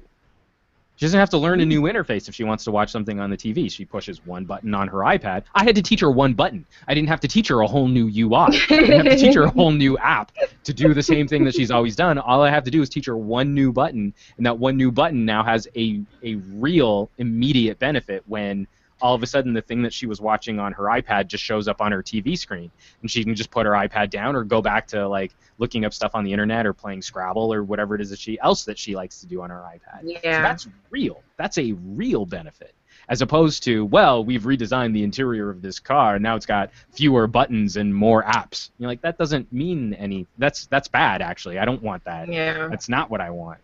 I want you to just do a better job of talking to my phone, because that's the thing I'm going to have on me when I get out of my car, and I still need to communicate with people. Like I said, I understand. My mom once had this BMW, and I had to use it to get to some place, some gathering, and I plugged in the address into the GPS, and it took me completely all around the mulberry bush. Basically, the car didn't know where I needed to go, and I ended Right. up missing the event. I actually just gave up and just like, you know what, I'm going home because I can't even find this place. And I just was like, oh, this sucks. Like, come on, it's a BMW. Like, you spend so much money on this. You know, it's computers everywhere in this car, and it really can't tell me how to get to this one destination I'm trying to find. It was completely redonkulous. Well, and especially for how much we take for granted how good the sort of mapping solutions have gotten since I mean I would say since TomTom started showing up on Windows Mobile and Palm Pilot devices. So taking it back to before the iPhone even dropped, we already had some pretty decent solutions for turn-by-turn navigation on PDAs and early crappy smartphones. And they were pretty solid. I mean, it was just like Yeah. having a TomTom unit that was just sort of baked into another thing that could also, handle email and do your calendar and notes and Yeah. maybe play a couple simple games like solitaire. So Mm. compared to where we're at now and how radically these things have evolved, I mean, how they're in near constant state of change, the way that apps and services are updated on our phones now, an in-dash car unit has no hope of competing on an information services level with what our phones can do on a daily basis. Yeah. Like you listen to people like, oh, I need to go and update the nav system in my car, and I've got to go take it to a dealer, and I've got to pay $200. They're going to pop in a DVD and load software on it. And like, you do that for free every day on your phone. Every day, whether you realize it or not, something is probably getting updated. If it's the Facebook Right. app, if it's the Maps app, if it's your calendar app, if it's anything, the services app, the music app on your phone, all of that stuff is getting updated far more regularly than your auto manufacturer can ever hope to support Yeah. these systems until your cars also have their own data plan, which is only going to cost you probably another $50 a month or something like that. So it's a sad state of affairs, because for an industry that's as well established as the auto industry, we would really hope that they would be leading the way in making some of these changes. But all too often, I feel they're so entrenched that they're having to respond to other popular gadgets and other popular devices in the ecosystem, which means that by Yeah. the time they've rolled out their solution, the market's already moved on from what they were trying to respond to. Yeah. I mean, it's already that fast. So, you kind of hope for a couple companies to come up and disrupt things. A company like Tesla, I think Nissan's doing some really interesting work with some of their electric cars, and then some of their long-range gas-powered cars. But Cool. we still sort of need yet another sort of generational shift in how we approach the car as a utility, as a Yeah. gadget, as an accessory. For helping us get work done. It's no longer the device that I think a lot of people associate with freedom. I think a lot of Mhm. people have associated it with crippling payments and maintenance and additional costs and expensive fuel. That Yeah. also happens to be necessary in some cities to get me to work, so it's a necessary evil. And I Yeah. don't think the car needs to become that, but it's sort of representing that to an entire new generation of consumers. And that's disappointing, because I also used to love working on my old cars. I used to help fix up old muscle cars with my grandfather and my uncles. And so, Are you serious? oh Really? yeah, I I still always do wanted to buy one. I still do a mean brake job. So if you ever need someone to throw on new pads, or help you swap out rotors or something like that. Oh yeah, like bleed the whole system, as long as it's not one of the newer electronic systems. I can do a mean Yeah. brake bleed. Bolt on turbo, sure. I'll blow every seal in that engine. Let's do this. But it's frustrating, because like I come out of that and I love to tinker and I like to play with that kind of stuff, but I don't see where the industry is keeping pace with the rest of what we have for distraction. Yeah. So, you've go ahead and open that door, and we're gonna end this little chat talking about voiceover, since you're Okay. bringing up brands, and we're gonna talk a little bit about that in marketing. So, would it be safe for me to say that the most common question you get is, how do I get into voiceover? Um, Actually, you know what? I mean, that's maybe the second question that Oh, I get. okay. Unfortunately, I think too many people conflate owning a USB microphone with getting into voiceover. So the most common question I get is, should I buy the Snowball or fill in the blank on competing microphone to the Snowball? And Got it. that's probably the most common question I get from people who don't really understand what it is that they're about to embark on. The second most common question I get is, yeah, so I've been wanting to make a little extra money on the side, so how can I do that?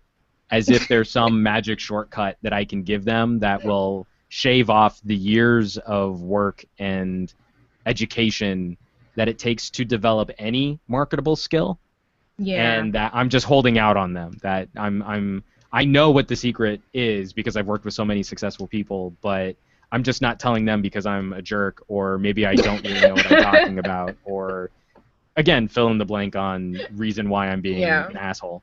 So yeah, it gets to be a tiresome question because you also, I mean, like I went through a phase of just writing tons of blog posts and trying to share my experiences and really try and illuminate what I thought were good practices and what I thought were bad practices. And my Twitter feed is still mostly telling people what not to do if they get the Hmm. opportunity to audition for a voiceover project. And yet, on first encounters, most of the time I get some sort of really either passive aggressive or poorly educated notion of what people telling me what they think voiceover is, and then not really listening to me when I tell them that they're wrong. Yeah. so, Yeah. so yeah, What do you know? What do you know? well, and it's usually never confrontational. It's most of the indiscret most of the bad behavior that I encounter is not from some position of malice, but a position of ignorance. And Yeah. sometimes that's just a willful ignorance, and sometimes it's sort of a proud ignorance. I mean, we've all met those people who are sort of celebrate the idea that they don't know anything, you know, and those people suck, and we don't like hanging around those people. But most of the time, it's usually not from some position of malice, and so that's even a little bit more frustrating to deal with because you want to be able to correct their assumptions and you want to be able to Hmm. correct their assertions, but they think they're right, which means you have to engage in some level of confrontation if you care about them. Because I've Yeah. had friends sort of approach me on this topic too. If you don't care about them, you sort of go, oh yeah, hey, that's a neat idea. You should pursue that. I guess I don't know how to help you, and you just hope that you can extricate yourself from the situation as without stepping on anyone's toes or Yeah. upsetting a mutual friend or something like that, and you kind of walk away. Yeah. There's a great editorial, I think it's in the Village Voice, from the screenwriter of A History of Violence, and now I can't remember his name. But the title of the piece is, and please, I'm about to swear on your show, but it's the name of Okay. this post, so I Okay. didn't write this. But if you Google "No, I will not read your fucking screenplay," um, you'll find a brilliantly written article, and there are a lot of truisms in how he sort of approaches this situation, because oftentimes when someone is asking for help in their career, you do want to help them, because I got a lot of help starting my career. And I kind of Yeah. feel that's there are ways that I can pay this information forward and help other people come up too, if I feel that they're really trying to do good work, if I really feel that they're going to be dedicated to this industry or this craft. Yeah. Not like I'm some kind of gatekeeper, but I'll put out information and I'll see if people respond to it, and if they do, that makes me excited to work with them. That makes me excited to help them, because a lot of people like to talk, and then you'll explain to them how things work, and then you never hear from them ever again, and you're like, well, that was an hour out of my life at a party when I was off the clock, and someone cornered me and made me talk about work stuff for an hour, Yeah. and then what did they do with it? They didn't do anything with it. So thanks for sucking an hour of my life away. But no, I would really recommend reading this, because I also think from the opposite perspective, I don't think a lot of people realize how inconsiderate they can be sometimes when they try and ask a professional of any profession for Yeah. help with their chosen profession. And we have this sort of lofty notion that, well, if the roles were reversed, I'd help you. And that's a nice thought, and it's a nice sentiment, but it's not always true. I was And gonna it's say not that's not always always true. yeah, it's not always a fair trade, and you know, I am happy to help people, and I am happy to explain, and I'm happy to talk, but if I feel like you're not really in this to learn what it is that I'm trying to teach, or if you're not really trying to participate, you just want me to deliver some kind of shortcut, I'm going to coyote ugly gnaw my arm off to escape that conversation as quickly as I can, because you're no good for me. You will cause me stress, and stress will take years off of my life, and I like my life, and I love my wife, and I would like to be able to spend as much time as possible on this planet with the people that I love and care about, versus tootling someone's career for someone who's going to be ungrateful when I try and correct their faulty assumptions as to what this industry really involves. So that was a really cranky rant to say, yeah, that's often the second most common question that I'll get is how to get into voiceover. But do you know what's funny? I'm still a newbie in voiceover. I don't really even consider myself fully in voiceover because I'm actually really still learning. I really haven't taken as much education as I want to, or as I really plan to, and I'm still really tinkering and trying to figure out what it is I want to do. But it annoys me. I'm not even fully. I got like half my foot in the door. Like I don't even have a whole foot in the door. I got like half a foot in the door, and it annoys me when I'm at comic book conventions and I'm at like anime conventions and there's a voiceover panel with voiceover actors, and it's always that one person that will stand up in a Q&A and be like, oh, so what do I do? Like, how do I get into it? And the actor's like, well, you got to be an actor. You have to work. You have to do this. You have to network. You have to learn your craft. And they're like, yeah, but what do I do? And I'm sitting there like, dude, he just told you what you need to do. He just said it. Like, literally 5 seconds ago, he just said it. Like, I remember. I mean, the bummer is, and I, mean, I want you to continue. I just want to. The bummer is that person is a very loud minority. Mm-hmm. Like that person who comes back with sort of that ungrateful response to a piece of information delivered in an intelligent and a thoughtful manner. Yeah, but what about what this? Yeah, but how do you do that? You know, that sort of like entitled, ignorant, combative, and what really sucks, and I wish we could, like, you know, because I've been on a couple panels and I've been in workshops. I just did the SAG Summer Intensive as an instructor, and I know, which I really, really wish I was there to see. It was actually a lot of fun. The group that I had for home recording was actually really, really cool. I had a lot of fun with them, but and thankfully there wasn't anyone in the SAG Intensive that's going to resemble this next comment that I'm about to make. But you almost kind of wish that you could screen better, you know, like, are you going to be an entitled douchebag when you ask a celebrity a question about their career? Yeah? Oh, I'm sorry. Yeah, I don't know that we'll have time for your question. But thank you for participating. We really do appreciate it. Because I feel there are so many other people that are sort of there with you. You know, they didn't necessarily want to speak up, or maybe they just didn't really have a question that they had a burning desire to ask the panel, but they were really curious to see what other people were going to ask the panel. And then you've got this one person who's going to put like this really sour taste in everyone's mouth because they feel they're special but not getting the nurturing advice from other people in this craft that they deserve. I mean, I really don't know where that comes from. And I really, the amateur psychologist in me would love to do sort of a study, like go to all these comic conventions and stuff and just like take notes and like, hey, would you mind filling out this survey? Because you asked a really dickish question during that panel. If you could just answer this 2-page survey, I'd really appreciate it. Because I don't get where they come from. Yeah, I really quickly, I know it's not your expertise, and I know you're more in commercial, and we'll get to that. But speaking as far as like animation and anime voiceover, I actually got really into it. I think I went to Otakon, my first time going to a convention. I went to Otakon in 2007, and I went to a voiceover actors panel, and I really wanted to ask that question too, like, how do you get into voiceover? I had no idea that it's like you get into any other acting. It's just another facet of acting, just like theater, just like TV, just like film. And so I was like, okay, you know what? That actually makes perfect sense. All right, well, I'm going to research and do what I need to and see what I need to do to get down that path. And it's amazing the other conventions that I've gone to. Like, I've gone to Katsucon, I've gone to Baltimore Comic Con. In fact, the first time I actually met Steve Bloom, I and he love was with Steve Crispin. Bloom.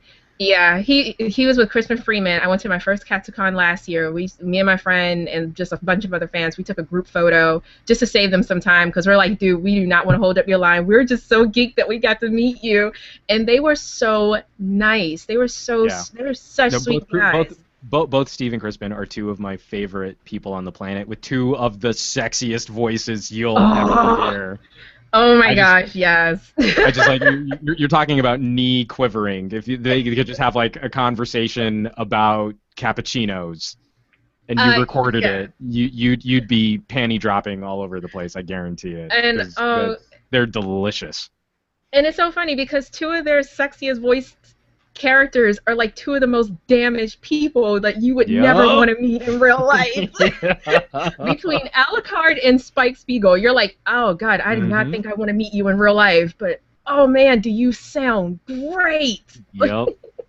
But No, anyway, and okay. I can also from personal experience say that they are two of the nicest, kindest, and most giving performers that I think I've ever had the pleasure of working with. And especially in that community of performer, once you get through that sort of peripheral circle of people who want to be voiceover performers, you find a lot of people like Crispin, like Steve Bloom, who are genuinely some of the most caring and considerate and just simply wonderful people to work with on a regular basis. And so those two actually just happen to be shining examples of already brilliant members of the community.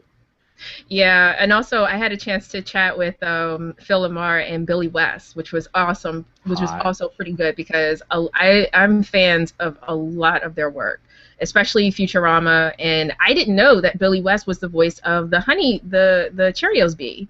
Mm-hmm. I didn't know that, and until I listened one day, I was like, how did I not pick up on his voice? Like that's Yep. him. And I remember hearing a Taco Bell commercial, and I swear it was Steve Bloom. I don't know if he actually did it. I can't find it when I looked it up. But I was like, I was listening. I was like, I swear that's Steve Bloom. I swear that's Steve Bloom. And I wonder if Juan auditioned for that commercial.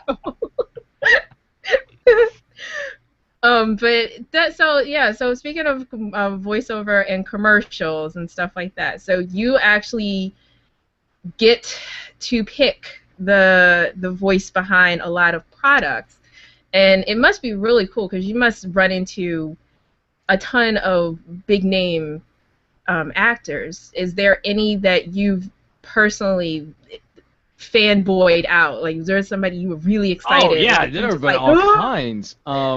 I mean, even starting back at my time at Abrams, so you very quickly start appreciating just certain personalities and certain performances more than just some notion of celebrity. yeah. I mean, because I've told this story on a couple other sort of like podcasts and stuff too. Like I got to do a series of callbacks for Coca-Cola with Zooey Deschanel, and Oh, okay. it wasn't so much that I'm sitting here with Zooey Deschanel. It's that recording with Zooey Deschanel is one of the most fun experiences of my entire life. Where what should have just been like 10 minutes of recording this little 30-second Coca-Cola video, was we ended up spending like 20 minutes in the booth talking about how awesome it would be to own like a pet robot. Like that's not like an act. She really That's is nice. just this fun, vibrant, creative individual, and you sort of forget that you're sitting there with Zooey Deschanel. And I think that's maybe one of the most important aspects of why she's had the success that she's had, is because you forget that she's anything other than this vibrant, creative, playful individual. And you just get sort of drawn into that energy, and then before you know it, you've burned a half hour talking about crazy, ridiculous things, because that's sort of the fun thing to do. And you've got her in front of a microphone going, "This is one of the most surreal experiences of my entire life."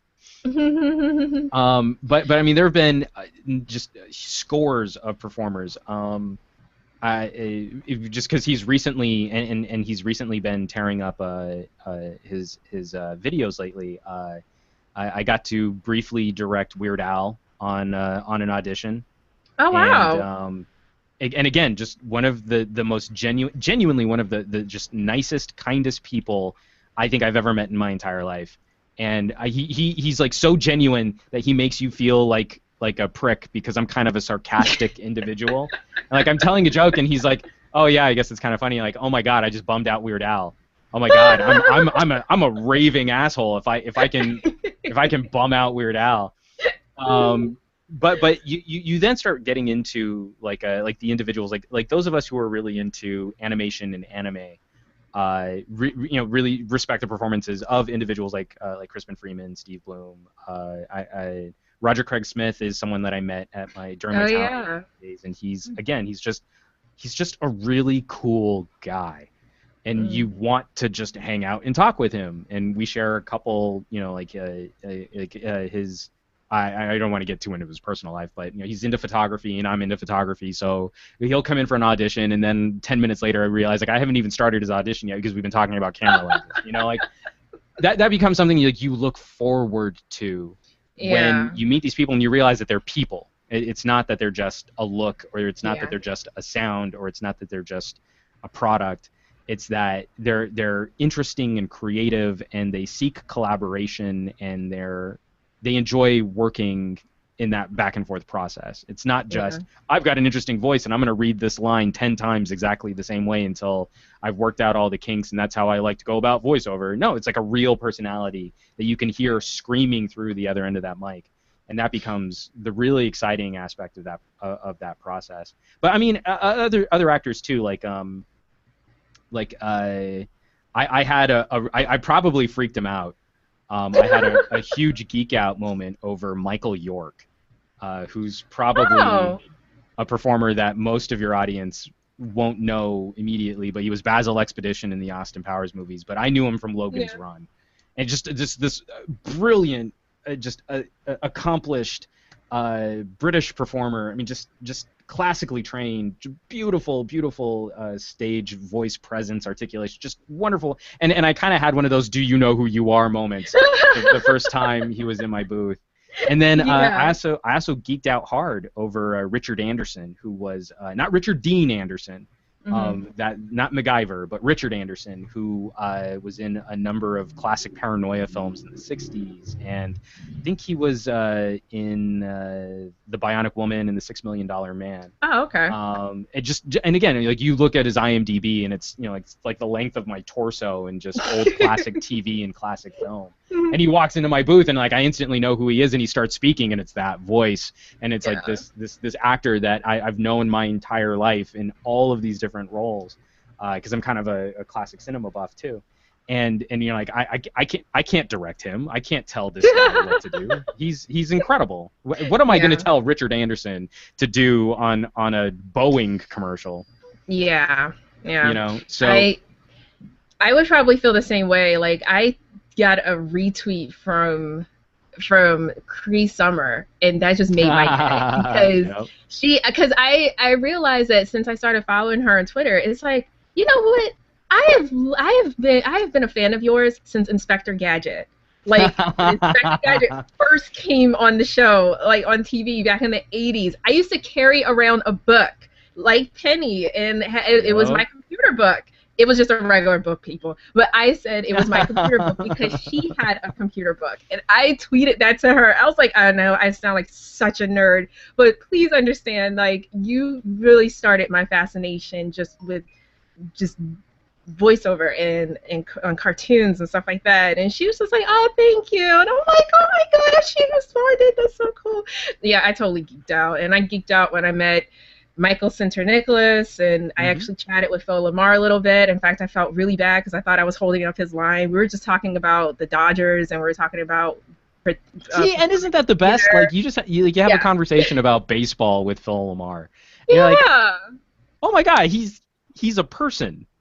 I respect his work, and I love his work, and I think he's a really funny dude, and I love his Twitter feed. I think he's hysterical. And you're like, but no, I just talked baseball. I mean, he's a genuine person. He's a real thing, flesh and blood and a brain and thoughts, and he's not just some entertainment bot designed to make me laugh in TV shows.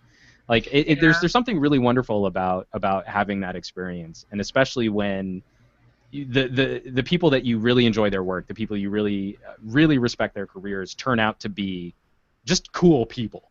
Yeah. Like it makes it so much easier to appreciate what it is that they do, especially when they get a turn in like a really cool TV show or a really cool animated property or video game or something like that. Yeah. And you hear them and you're like, oh, I'm so happy to hear Kari Walgren's working on this. I love her to death, and she does amazing work. So of course I'm happy to see when she's accomplishing something terrific in an animated feature or a video game or something like that. Well, to be honest, I felt that way when I first met you.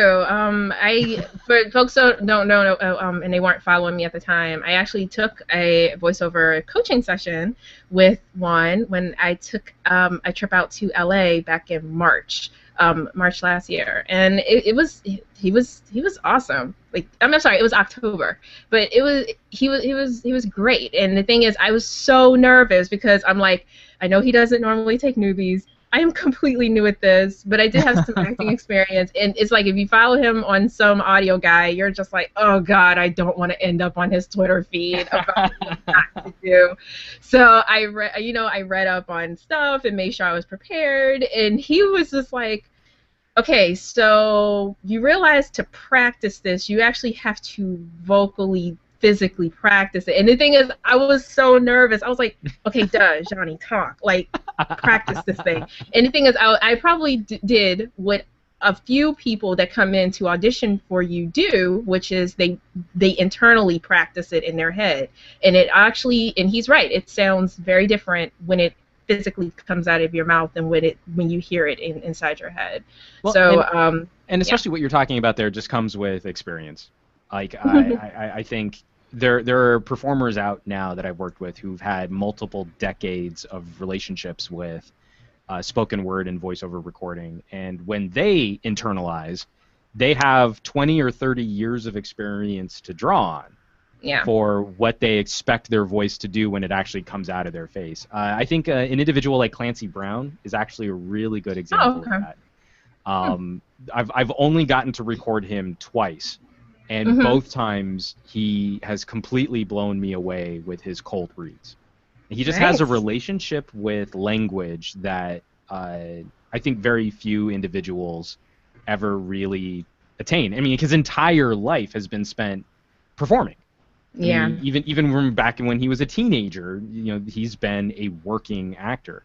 So his ability to walk into a situation, look at copy or look at a script, and understand that part of the reason why he's there is to deliver something unique to him. Like he sort of understands what his role is whenever he's brought in on a project, and then he'll just start speaking. And most of the time it's going to be incredible, and he'll probably deliver a better cold read than most actors' prepared reads. But that only comes with having been in this game longer than I've been alive. Yeah, I can understand that. So we are winding down. This talk went a lot longer than I thought it would be. So I do talk a lot. That is not. I've heard that before from a number of people.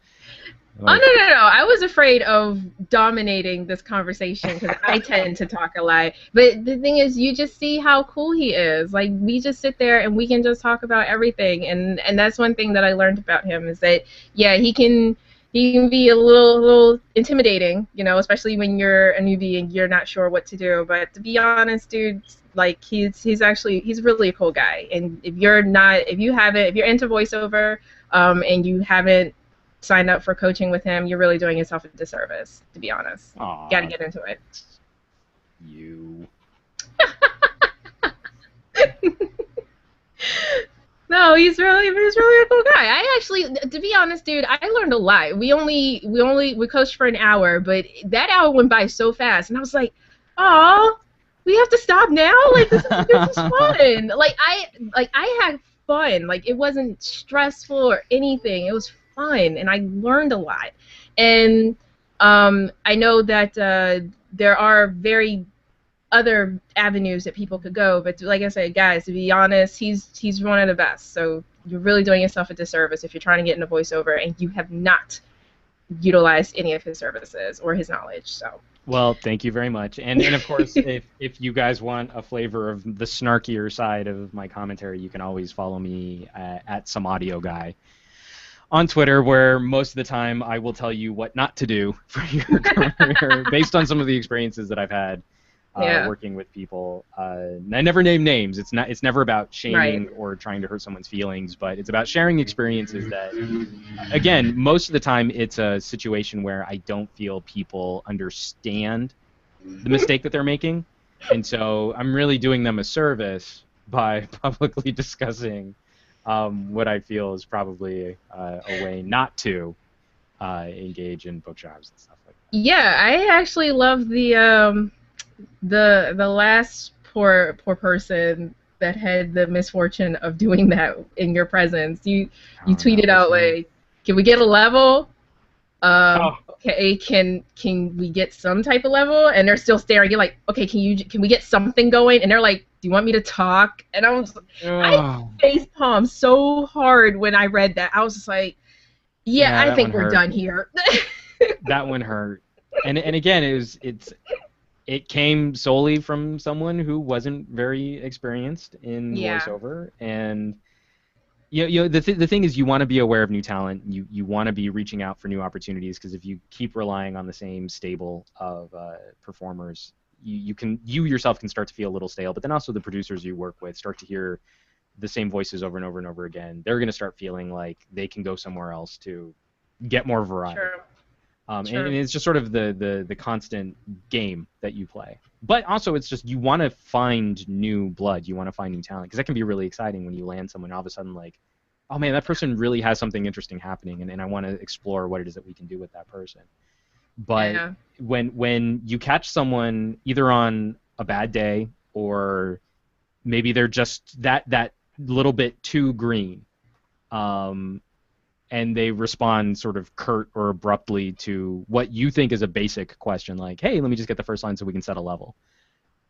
And they have no relationship to what you said there, then you know you're probably not in for a pleasant recording experience. It's just really a bummer, because it's like, again, that person doesn't know that they're being a problem. They don't know that they're causing friction.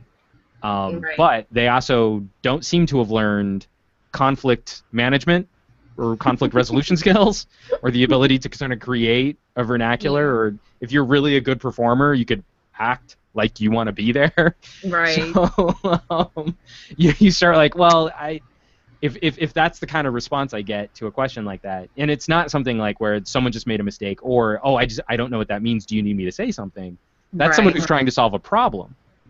That's a very different attitude than, you want me to talk? What's going on here? Like, you're holding this all up. We could be done with this by now. Like, when they try and make you the jerk by trying to make their audition sound good, then you know, like, this is probably not going to be the career track for you. It's rare that I get commercial breakdowns for unlikable prick. You know, like, that's usually not a spec that you see when you're trying to sell Clorox. So. I mean, I'm saying they don't have their niche. They probably have a great little niche in being the villain in commercials, because you always need a good villain in a commercial. Like Wendy's, oh no, I hate this place. But it's not often a breakdown that you see. So I just don't feel their career will be as fully featured as other people's careers might be. Yeah. So folks, take to heart, he needs problem solvers, not problem creators. Right, we've got plenty of problems. We need people who are going to be on the lookout to help us solve them. Yeah, that's what you need. So one last question. What are your ambitions for your business, for your brand? What are your ambitions in the future? That's a very good question, which, I mean, earlier in our conversation, I'm not entirely sure. My current ambitions, because they kind of need to be divided up. I'm still flirting with the idea of trying to produce my first animated short. And Cool. so that's even though like this is something that I've been working on for a couple years to do it the way that I want to do it, it's still probably going to be a couple years out before I have any tangible results from that. And I especially with understand. the type of work that I'm doing right now and the amount of time I have to give something like that the attention it really deserves. That's something that's going to be kind of a slower play before I can really kind of fully realize that. The whole dream of moving out to LA was to eventually direct and produce animation. But when you get involved in Nice. the commercial game, it's a lot faster and it doesn't pay as well, but it pays out faster. So Yeah. it's it's an addictive business when the next job comes in and you're going to put 30 people on it and you get auditions sent in, you're cutting these MP3s and you're moving these back and forth and you're getting actors into studios and booking them same day, and that's really sexy. That's really fun. Then to flip that on the tech side, it's been interesting watching the commentary on technology evolve in that now most people would never consider themselves geeks, and yet we're Yeah. all forced to have a certain tech acumen just to survive day to day. And so Hmm. I've been really trying to sort of put out into the universe of new opportunities for expanding that discussion. I mean, YouTube is great and my blog is great, but I'm kind of preaching to the choir. Yeah. And so I've been reaching out to various outlets to see if I can maybe pick up a show on terrestrial radio or satellite radio or something like that, where we have sort of a broader audience to start addressing some of these topics and to start talking about this stuff in a more nuanced degree, because I kind of feel like the outlets and the news agencies that are talking about tech right now still kind of handle it as if their target audience were octogenarians. Like Um, they keep having this discussion at the lowest common denominator. And I really feel that most of the consumers out there are smarter than that. I really feel that they're better than that. My grandmother uses an iPad to FaceTime, to look up genealogy reports, to search websites, to play games. My grandmother.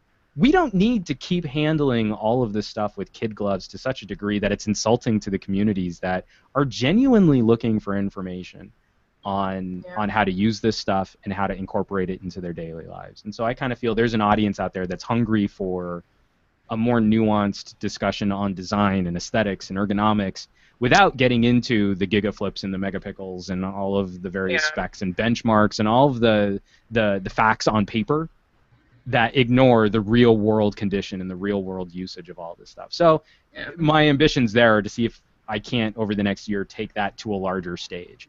I really do have a tremendous amount of respect for the people that are already following me because they're kind of proving my point. When we have discussions online, when we have conversations, when they drop me comments, when they ask questions, they're not asking about how it scored in some synthetic benchmark. They really want to Yeah. know what it was like using this device and what problems it's going to create for them and what problems it's going to solve for them. And I want to spend some time with that because I think that's a really interesting discussion. And I think it's really exciting when you meet people who also want to have that conversation. Yeah, especially when especially when you're asking, what am I getting myself into with this particular piece of tech? Oh yeah. I know I love it when you record when you review cameras because I love cameras. My grandfather was a photographer in the 70s. In fact, I still have a lot of his old cameras. They're all film, and Nice. I love film. Mhm. But you have to adapt with the times. And though I have a camera on my tablet. I hardly ever use it. I have one on my iPhone that I use sometimes, Mhm. but I really love my digital camera. I have a Canon, a small Canon camera, and I love it because it gets great shots. Like I Mhm. like it better than my iPhone camera. To be honest, I think the only reason I even got it, I continue to have an iPhone is because my mother loves to FaceTime me, and Yeah. she was FaceTiming me when I had the iPhone 4, and I couldn't do it unless I was near a Wi-Fi signal, and she didn't know that because she had just gotten an iPad, and she's like, "Oh, I'll Oh just right. FaceTime her," and I'm like, "Mommy, I can't get it because I'm not near a Wi-Fi signal." Now that I have the 5 and you can FaceTime anywhere, she hardly does it anymore, but it's like my friends FaceTime me more than she does. But Right. yeah, to be honest, I love it when you review cameras because that's really my thing. Like I was thinking about getting a GoPro for like the longest time,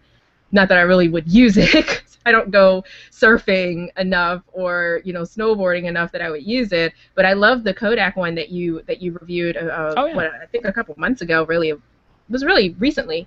But I loved that one, and I was like, I'm gonna have to save up and get this. This is really cool.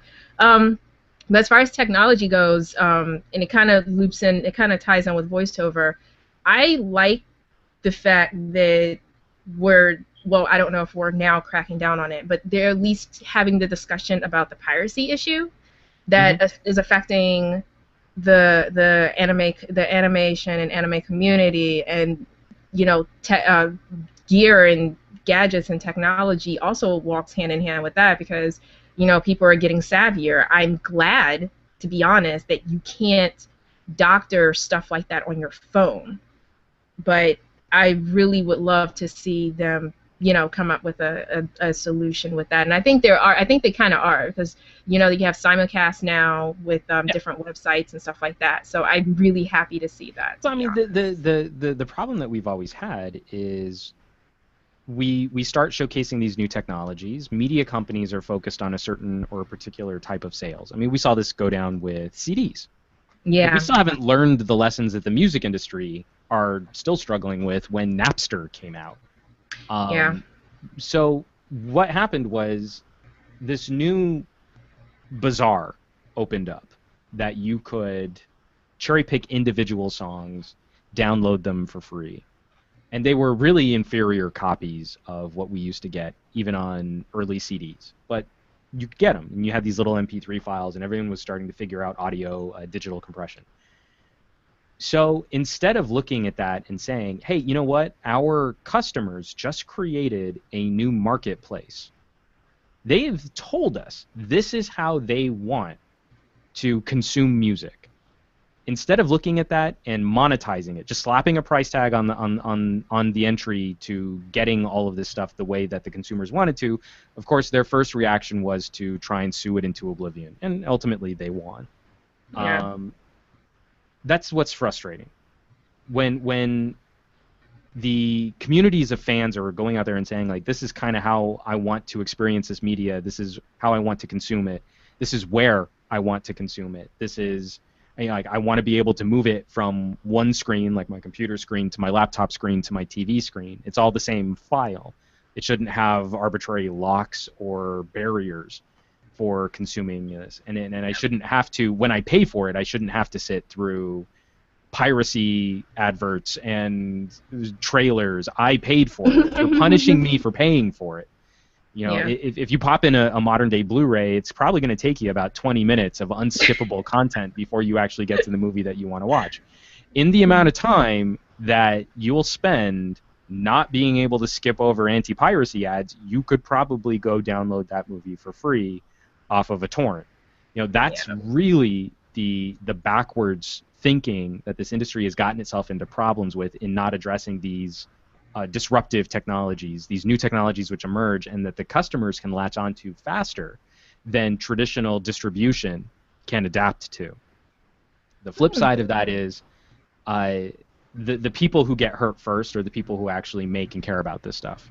Yeah. And so, especially with what we saw go down in the anime community, what we've been watching happen in the anime community over the last year with studios literally shutting down and ceasing production of content, that's one of the primary reasons why. The major umbrella corporations and companies that are distributing the content are still profiting insanely off of other properties and entities. Like, they're not going to get hurt as much. But the actors that you care about, the writers that you care about, the animators that you care about, those people are probably going to be the ones who feel the pinch first.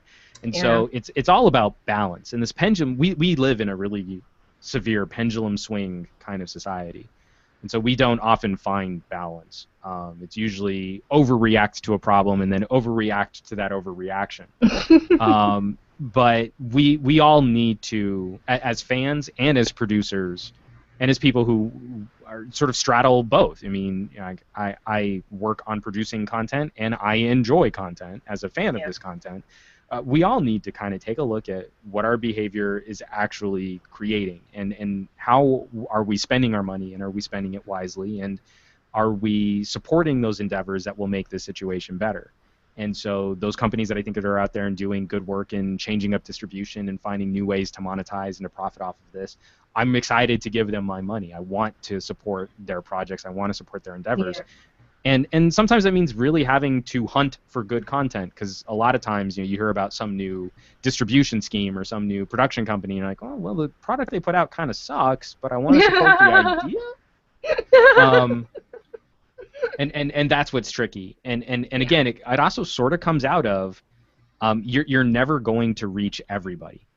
And so I think the anime community suffered from the same thing that we were talking about with douchebags who ask questions at conventions, that there's a very loud vocal minority who is never going to pay for this stuff. Yeah. And for some reason, we're trying to make them pay for it. For some reason, we're trying to vilify entire technologies and vilify new schemes of distribution to punish a sort of a small but vocal section of these communities. Because I think if you really put it to most of the fans of this content, and the choice was keep downloading for free in the short term and then not get to experience as much well-produced content in the long term, a lot of people are going to say, you know what, that doesn't actually sound cool.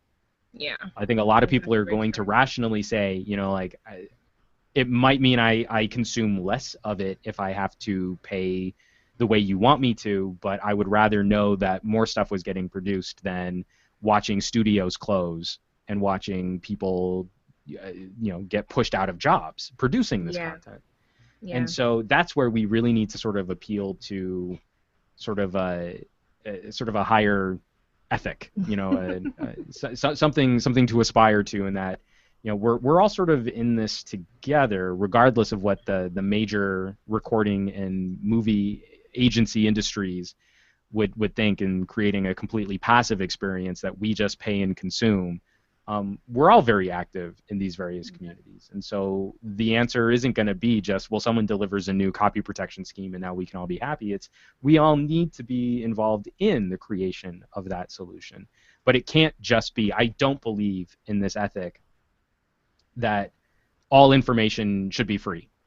I just really don't think that exists. I don't believe in fake constrainment. I don't believe, there's an infinite amount of this product, but for this product to continue being produced at a high caliber, you still need to pay for the limited man hours that people have to produce this content. That's where constraint is. It's not in the physical disks or the individual files, data files that get transferred to your computer. That's not constraint. The constraint is the finite amount of life I have to write, the finite amount of life I have to record, the finite amount of life I have to direct. And that's what you're paying for. That's what you're paying for as part of this process. And so you're paying for that experience. Ultimately, you're paying for the experience. But part of that experience is built on people dedicating time out of their life to create it. And this goes for illustrators, this goes for authors, writers, poets. I mean, any type of this creative or artistic endeavor kind of falls into that same situation. You're not paying for a CD. You're not paying for a pressed piece of plastic that's shiny on one side and that you can rip the files off of. You're not paying for 600 megabytes of information. You're paying because someone took years out of their life to become proficient at playing an instrument and writing down lyrics and creating songs and applying all of that. And that person needs to eat.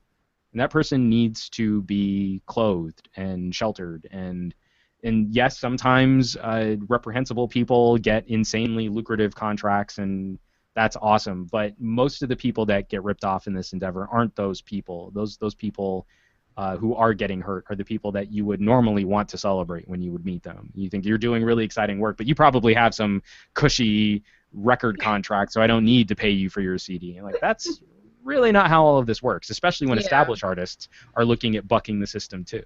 OK Go leaving their record contract. Weird Al saying he's probably never going to cut another album ever again. I think that's really important to pay attention to, because the process of cutting a whole album is not cost and time effective when he's wanting to do an individual parody of a song. From here on out, he's probably only going to release individual singles to services like YouTube, because a lot of the songs off of this new album are really funny, but I think they would have been funnier if they had come out closer to when the songs that he was parodying were out in, like Blurred Lines. He's got a parody of Blurred Lines. How great would it have been if his parody of Blurred Lines had come out a month after Blurred Lines came out? Yeah.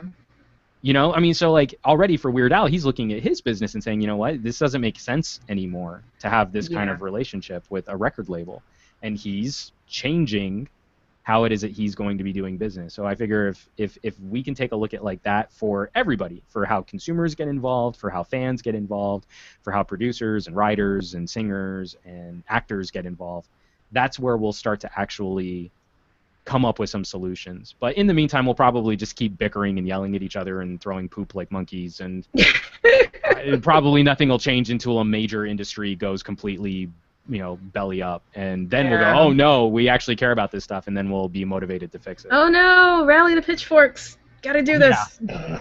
Exactly. So guys, we're gonna wrap this up. Thanks again, Juan, for taking time out of your schedule just to sit down and chat with me. I really, really, really appreciate that. So thank you. Absolutely, I was really happy to do it. So tell the folks where they can find out more information about you and what you do. Absolutely. So again, the split is some audio guy and some gadget guy. If you follow some audio guy on Twitter, you'll get acting and casting and auditioning tips, focus on performance and voiceover. If you follow some gadget guy, I'm going to bombard you with technology discussions, smartphones, tablets, all that fun stuff. You can find me on YouTube as Juan Bagnell, but if you search for some gadget guy, you'll find my channel there too. And then the various blogs are also someaudioguy.com and somegadgetguy.com, and you'll find all of my information on those sites. Nice, and his videos on Some Gadget Guy are really awesome. They're very detailed, incredibly detailed, like stuff you wouldn't even think about doing with your gadgets. He's done. He's conceived it, and he's done. So yeah, when they say he gets up in there, he gets up in there and puts it through every rigor test. We make it dirty. Gotta get dirty. Get up in there. Yeah, it was like that Bluetooth speaker that you had, and you're like, I'm just gonna dump a cup of water all over it. It's like, who would think to do that? But hey, he thought to do that, and guess what? That is actually becoming my reputation. Is can I pour water on this gadget? So. That's pretty cool. Well, anyway, like I said, you can check out his videos there, and you can catch him on Twitter and Facebook and all those other places. But you can catch him certainly on his blogs at somegadgetguy.com and someaudioguy.blogspot.com. So anyway, my name is Murjani. Thank you for joining us, and we'll see you guys on the next video.